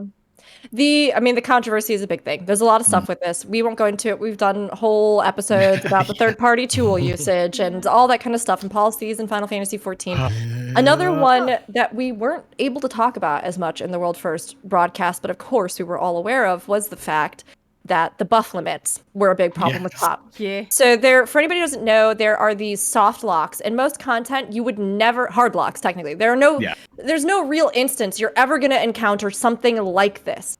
But there are only so many buffs, debuffs that you can have on your bar, like as a character, at one time. So if you have a fight like top, where you get 5 statuses slapped on you in a phase, and then you have all these other things that pile on top of it. And then you have your party buffs and things like this. And if I'm describing this incorrectly, please somebody feel free to correct me. But if you have all that stuff, you will reach a point where the game just won't put any more on you. Mm-hmm.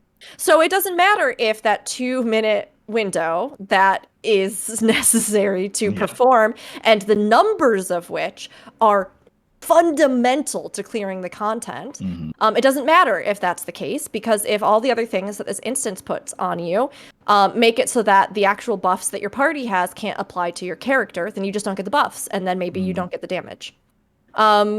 So that was a real problem. And in that execution, I am genuinely shocked. I don't believe they patched it. I don't believe they did.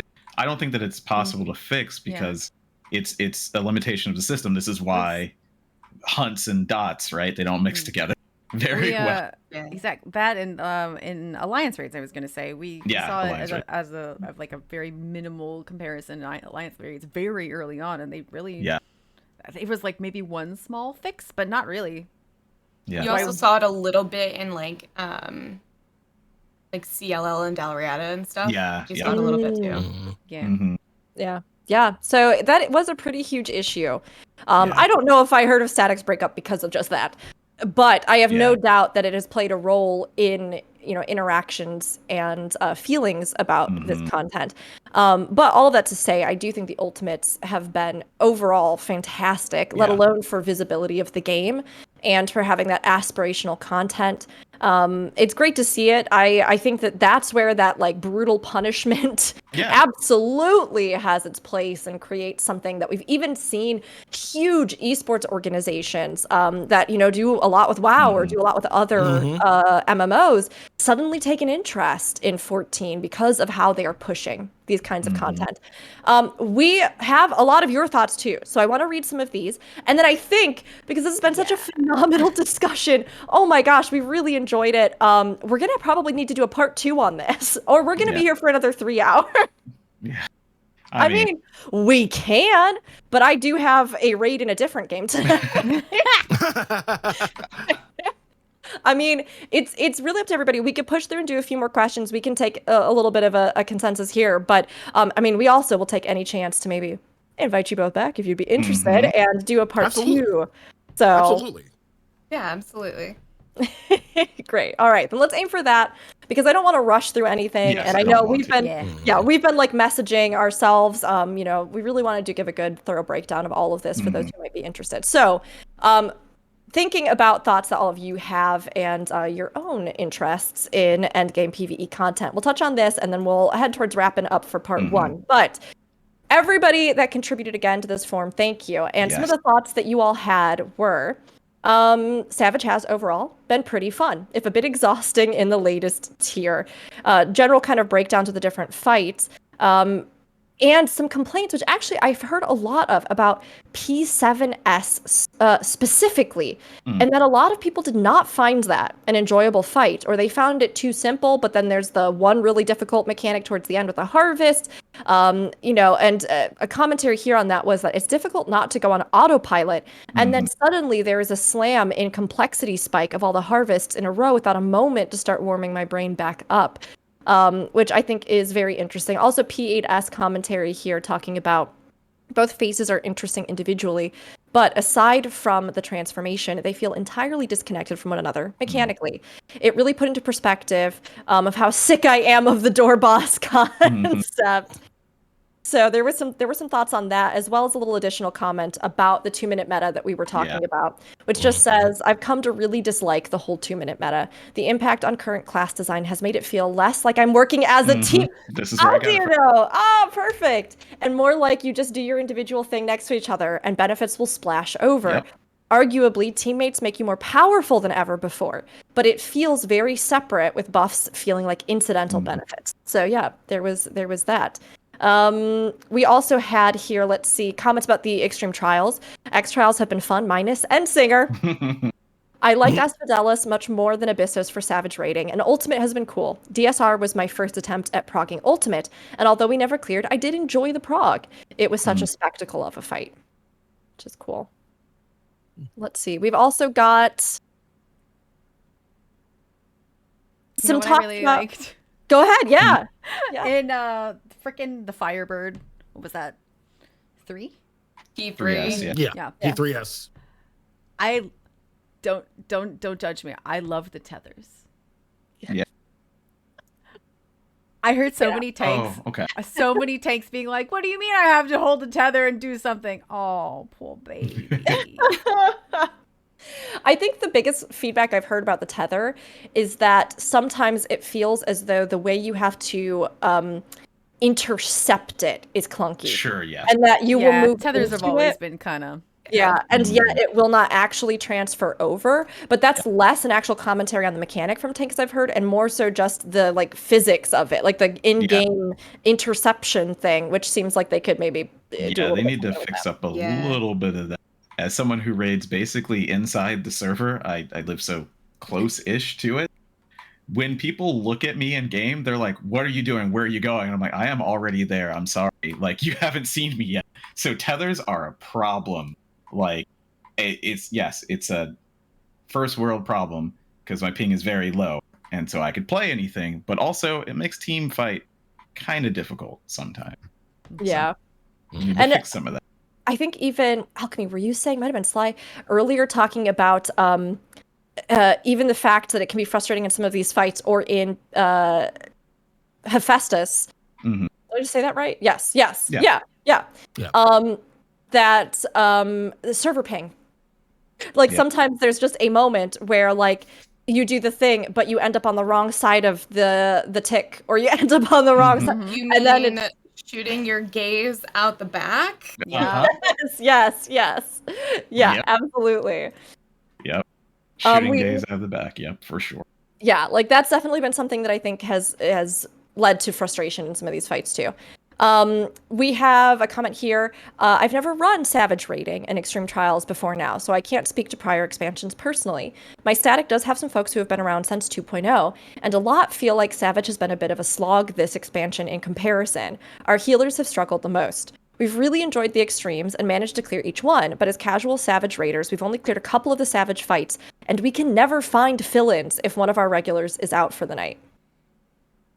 Yeah. And let's see. Oh, well, that kind of touches more on additional content here. We have one here. I find the loot lockout on current Savage tiers incredibly punishing for someone who keeps strange hours and plays mostly on weekends. Floor 30 to 100 in Eureka Orthos are a ton of fun, because we didn't really talk about those bonus floors yet. Yeah, we did. I have not done the ultimates, but from what I've seen, DSR was very well executed, and top seems a bit overtuned in the difficulty, especially for Party Finder. Interesting thoughts. And let's see. Oh, here's another one about Orthos. Aside from reaching the bottom floors of Orthos, which is so worth it for some story stuff, they say, the ability to engage in high-end content is still extremely daunting by nature of it still being attached to common community expectations that engaging with such content requires continuous commitment that doesn't feel welcoming to those of us who just might want the experience of playing the content itself. More so, the variant dungeon and their savage counterparts were something that I was really looking forward to diving into. But given we only have one so far and it's lacking in rewards one can obtain with them, there's not been much interest in them. So it's not really something that I've been able to put together groups to do with others. Yeah. Yeah. General consensus. That really is it. And, you know, we talk about the loot lockout all the time because, I mean, it took a while to unlock. It's longer than normal because patches take longer than normal anyway. So that is one of those things that I need them to fix. Like, you want to play other jobs? Good luck getting that gear. Yeah. And it's always coming into conversation like, what should we do? Should we lower the token cost of stuff to make it easier to gear other jobs and stuff. And we're always at this impasse, and I don't think it gets brought up in conversation with the devs. I mean, we ask about it, but nothing seems to happen.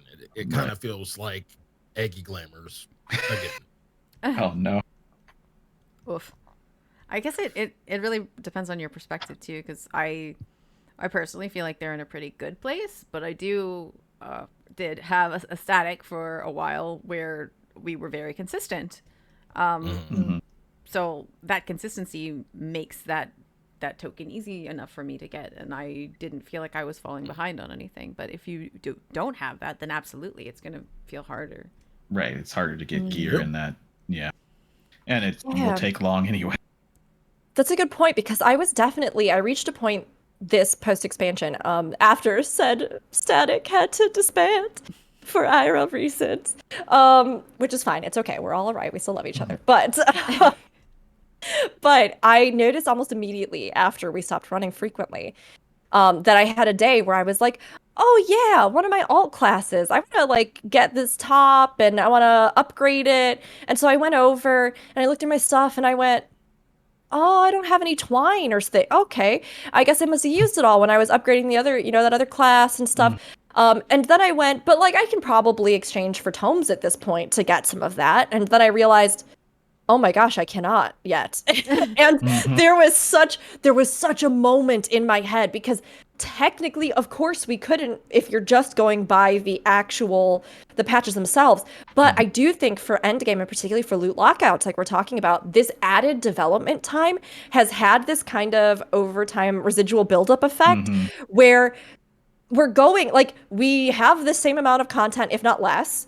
And then we're going for these longer expanses of time before you can have any alternative means to get other upgrades for stuff, or like, exchange tomestones for certain things, or do alternate content to exchange for the twines and stuff like that. We don't have Eureka Boja. Like, it's been very interesting, because I definitely had that moment where suddenly I was going, shouldn't it be time for this and to be able to do this now? And I just couldn't.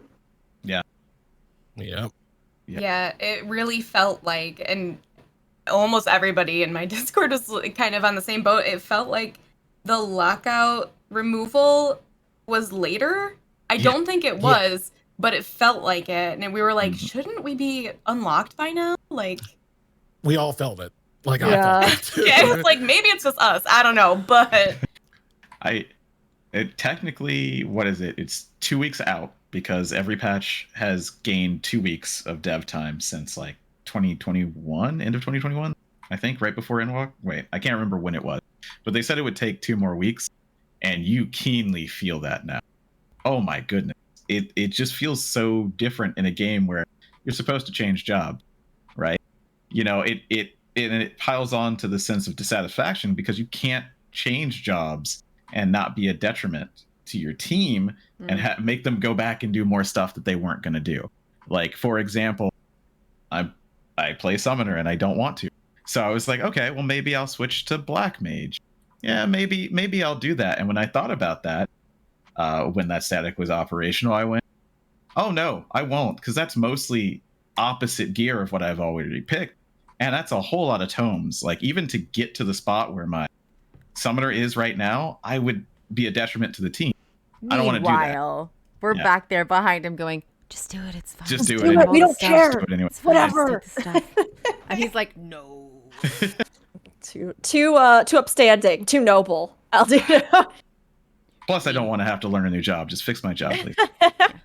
Yeah, I kind of felt that a little bit. The overall gear was the same, but with weapons, because I have played 3 different healers Oof. in the Yeah. last 2 tiers. I have Yeah. my co-healer's a white mage and strictly a white mage. He's been practicing other ones, but I have swapped between Scholar Sage and we did double pure Earth Mhm. P3 Mm-hmm. for the cheese. Oh, sure. Yeah. 'Cause, you know, Astro. Yeah. Yeah. And so it's mostly been swapping between Scholar and Sage, but like I have had to consciously put all of my weapons into those 3 weapons first. Mhm. Hmm, Yeah, that's rough. it is. And then you That's add why- the whole. Oh, go ahead, Xenedra. Go ahead. That's why in our loot table of who gets what, we always sort of did like all right, everybody gets their dibs on their main weapon first, obviously, but they get secondary main dibs on. So like Rook would get the white mage cane first, but if she wanted the scholar book first, she got it. Didn't matter if somebody else played it more often. If she needed to switch, she'd have the book. Yep, yep. Which I think is a great way to do it if you're running with a consistent group. Yeah. I mean, it's something else that all of this conversation brought up for me was the fact when I was thinking about like what have been other feedback that I've heard about loot systems. And I mean, yeah, it's frustrating if you're trying to get, like you're like, oh, I need to switch to a different job. And then you're trying to figure out how long is that going to detract everybody if we haven't already just shuffled that gear to me and all that kind of stuff because, we also can't trade anything and all these other things. And so there's that element. But then there's also the element that, and I don't know what a good solution for this is, but particularly with things like, I don't know why my brain keeps shorting on this today. Hesperos Hephaestus. Sure. Yeah. On Hesperos. On the bad man who hurt me and I don't want to think about him anymore. That fight, like, I think there has been a real difficulty, particularly for PFs, which again isn't to say that we don't want difficult content, Right, but I of think a course. lot of it might have to do with Sly talking about that front loading, talking about a lot of other things that make this fight just very arduous for people to get through, and that I've seen a lot of statics, just like you were talking about, Alchemy, that have straight up just, they're like, I'm done. Like, we're done. This isn't fun anymore. I'm tired. Life has been difficult. Everything is difficult. Like, Yeah. we're done, and I don't even know if we'll raid next tier, which I think does say something about, like, there's something in that fight in particular, although I think the world is also in a state that has kind of caused people to feel that friction. But then there's also the additional friction that I think if you do that fight, and if your party is struggling, and you get to the end, and you finally clear the stupid thing, and you're like, we've done it, and then everything that drops is not useful for anyone. And then you have they do have, which I'm really glad they've done, that like backup, like chest or random roll. Yeah. But when you're really just trying, especially with these longer loop periods, especially with no adjustment in the lockouts, especially with no alternative ways to get various upgrades, you end up in this terrible and awful situation sometimes where you're just like, we just needed a weapon for someone on our team. Just and now to we make have it go faster. Yeah, and now we have this one that's meaningless to all of us. Or if it's like the situation that I was in where I finally get the clear, and Bebop's so sweet. Bebop, my partner, and I were in there, and Bebop was like, you can have it. And I was like, I've never loved you more than now. Like for that chest. It's just, but it's one of those things where I think it does put people in a situation where the rewards start to feel more and more like an uphill battle that may or may not even be guaranteed at the end in a lot of ways. Yeah. Especially if you're a healer or a tank in Pro, you're last, right? Yeah. Like that's just what happens Sorry. because of the way that it is, and it sucks so much to have to wait for all of the DPS, and there's like multiple DPS weapons for off specs. It's like, how many machinist things are we gonna get? We have no machinist. Like, why is this happening to me? Yeah. So it couldn't even give you a little bit of a help there. Or like, if the chest drops, I take it. I have the dancer weapon now. Next week, dancer weapon drops. Yes. Yes. Oh no. Yeah, it's tough. And I don't know what the exact solution is on Yeah, I that don't because know. I do feel like 14 overall, right? Many other games have much worse when it comes to RNG, gear sets that are mandatory, this thing, that thing. You have to beg and pray, running split runs, doing all this other stuff. Like, that's not to say that 14 is in a terrible place with their gear, because I do think they typically offer you a lot of different ways to get things or to get pieces that will work. Just to begin with, we're a big game changer. We didn't always have those. Yes. Yeah. And like, that's great. And I think those are fantastic. But I do think there are still discussions to be had about it. And especially as we have this longer development cycle, but no new content coming in that like, you know, is providing other gear. You get to the point where just the sheer amount of time that a lot of these fights have been in place, it's like people have probably already cleared that we're going to clear. Can we just get some gear? Yeah. Please Can we just do this now? Yeah. So, all right. Let's see if there were any other final thoughts. Do any of you have any other final thoughts on Endgame specifically? I've talked enough. Yeah, I think we've really hit the nail on the head here. Yeah. I just really hope that the next tier is Mo Betta. I don't want it to hurt.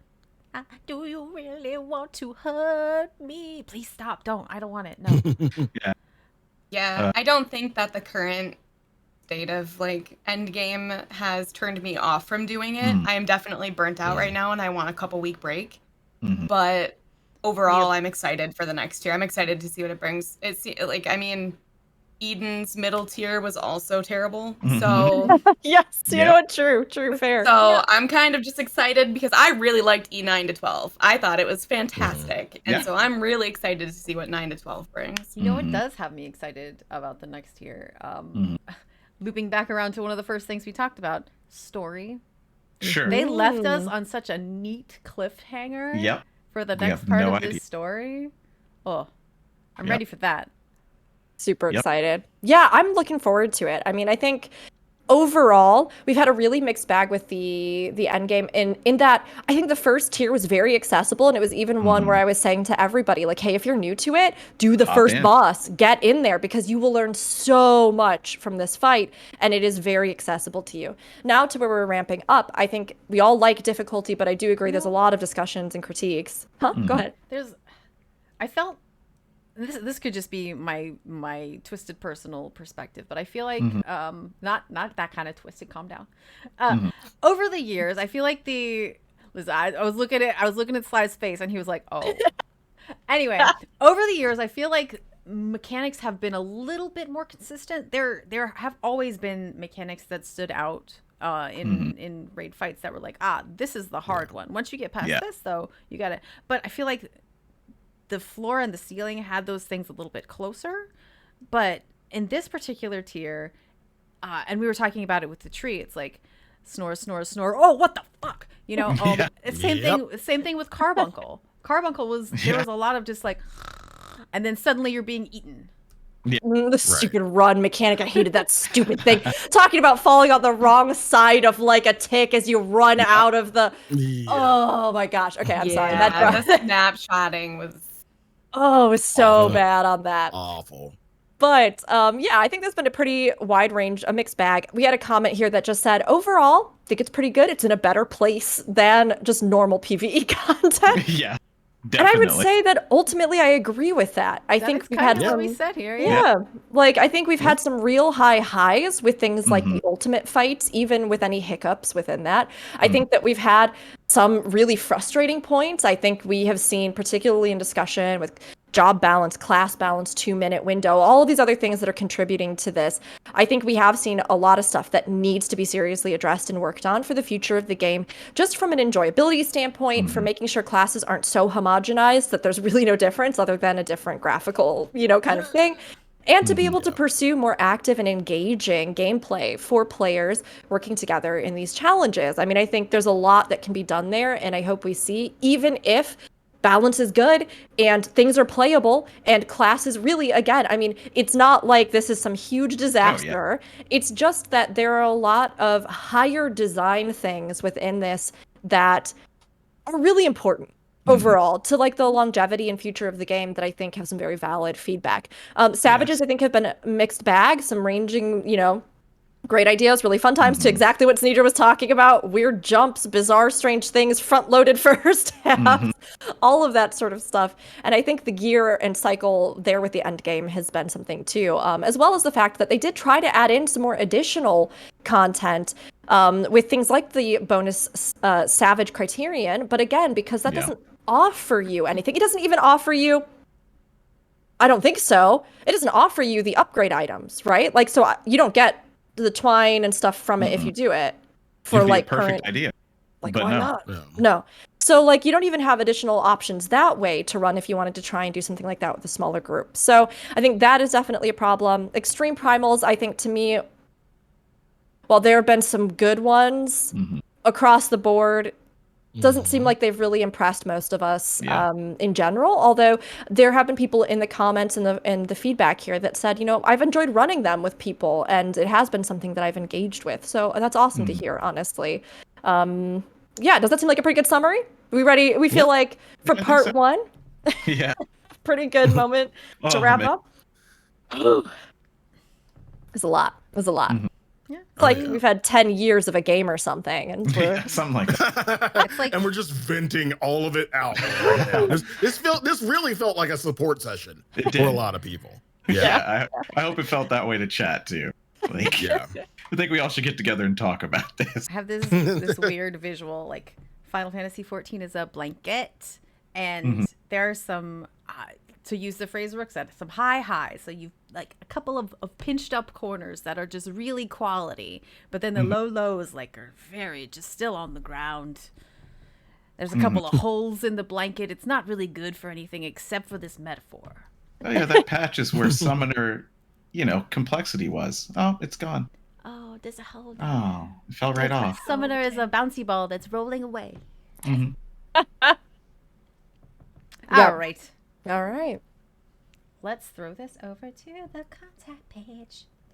Let's do this. We can't say thank you enough, Sly and Alchemy, for joining us. It was so fun to talk with you today. Seriously. Thank you so much for having me. All right. So, well, Thank you you know for what? having We're me as gonna well. we're gonna flip this around really quick. Usually we go first, but today, you guys get to go first. Sly, where can they find you, and what are you working on? Hi, I'm Sly. You can find me on the internet. Just kidding. You can find me at twitch.tv/Sly, aka Gray Fox. You can find me on Twitter at Sly the Fox. What am I working on? Playing a bunch of Honkai. Excellent. Yeah. Besides that, the usual trails to Azure every week. Just kind of waiting on content in 14. So there's that. So yeah, a lot of Honkai, some trails. Starting a new visual novel, not really new, but like apparently people love this one. House and Fata Morgana. Starting that tomorrow, so it's gonna be Cool. fun. Always love me Check some that visual out. novels, but yeah, and a Fantasia race in my community where you get to, at 2K subs, you get to tell me what I will Fantasia to. Uh-oh. So, Yeah. Best of luck. Get in there, Yeah. sub to Sly. yeah. All right, Alchemy, where Yeah. can we find you? What are you up to? You can find me on Twitch and Twitter and TikTok mostly. The thing I'm working on, I'm actually working on something that I'm going to be uploading to YouTube. I'm actually doing so I have a degree in interior architecture. So I'm actually doing a Fancy. series about architectural history feeding into Final Fantasy XIV and where they may have drawn some of those inspirations from That's and awesome. things like that. Whoa, love this, love this, love this. Yeah. That That's sounds like a awesome. good That's really show. I Maybe. was like, another podcast. we can Maybe. talk to you about it. That's Yeah. So awesome. yeah, that's mostly it. And then just preparing for Tears of the Kingdom All right. on Friday. It's so soon. I am so excited. All right. You can find me at Xenedra_A on Twitter. Sometimes I do things. This is a lie. I haven't done crap on Strawberry Bop on Twitch, but Sometimes I think about it. What I really do on Twitch is plus the word underscore one the number underscore shot the word plus one shot, which is a D&D podcast. Tonight I always like I said last week, we are gonna do a Diablo tabletop Dungeons and Dragons game. Wow, that was difficult to get out. But every time I'm like, hey, this is what we're doing, we don't do it. But we did last week, so hopefully the streak will continue. It's fun. We're goofy. I talk like this for like 4 hours. It's very silly. You can also find all of those archived on YouTube without the underscores. Charles. Here and only here, as I always say, because I don't do any content. I'm on Twitter as Aldianaux. It's there on the screen. It's Ellison, you know how it goes. But I am also on plus the word, one the number, shot the word. Just yesterday we did a kind of podcast style, just talking about the newest playtest of D&D, which also needed to become a multi-parter because there was a 50-page packet, which took a whole lot of time. Yeah, there's 5 classes in there, a bunch of changes. So we're going to work through that and talk about that. I play in a couple of games, and one of these days I'm going to get some mecha on the channel. I'm looking at you, Sly. One of these days, I'd love to play some Lancer. You already agreed to it. Maybe one of these days. But yeah, that's where you can find me. How about you, Rook? Hey, I'm Rook. You can find me over on my Twitch at Rookery. That's ROOKURI. You can also find me on YouTube at the same, where I do a lot of story and lore content, playthrough stuff, my reactions as I go through, and a recent series that we've been doing, which has been so fun. I've been taking 2 of my lovely dear friends who just happen to also be professional artists in the game industry, who between tabletop games and just general games probably have worked on a game that you know and love. I know and love them both, and it's their first time ever going through Final Fantasy XIV. So we've been playing through. We are doing our best to keep them entertained because they are highly distractible goblin monsters. Excellent. Perfect.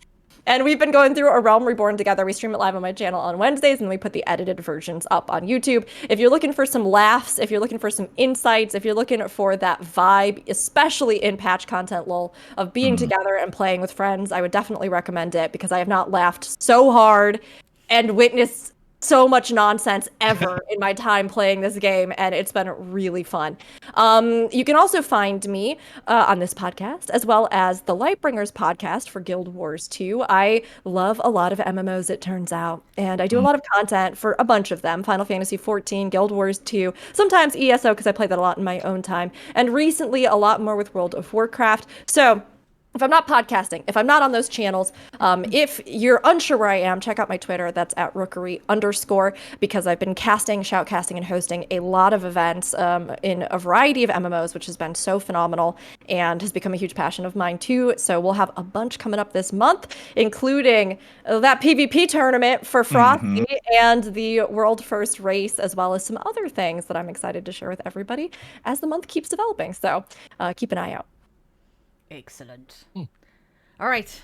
As I mentioned at the beginning of this show, we are Aetheryte Radio, and you can email us at aetheryteradio, surprise, at gamerescape.com. Surprise is not part of the email. You can also catch us on Twitter at Aetheryte Radio.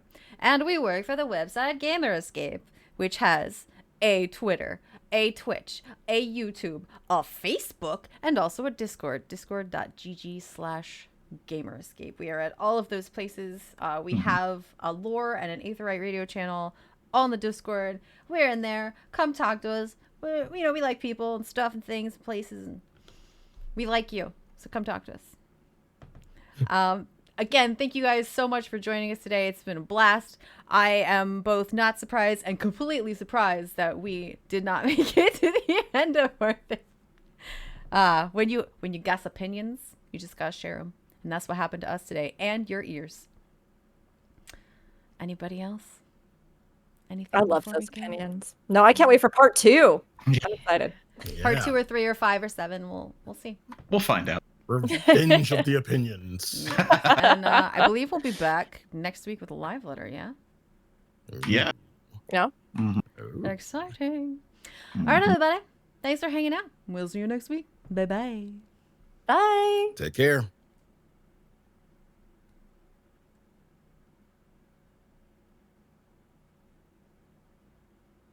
My end button didn't work. Oh no, we're stuck. Oh, act We're still natural. here. Act natural. Are we still here? I think we're still here. Hey everybody, Then I'll come we're to gonna the do building. part 2 right now. No.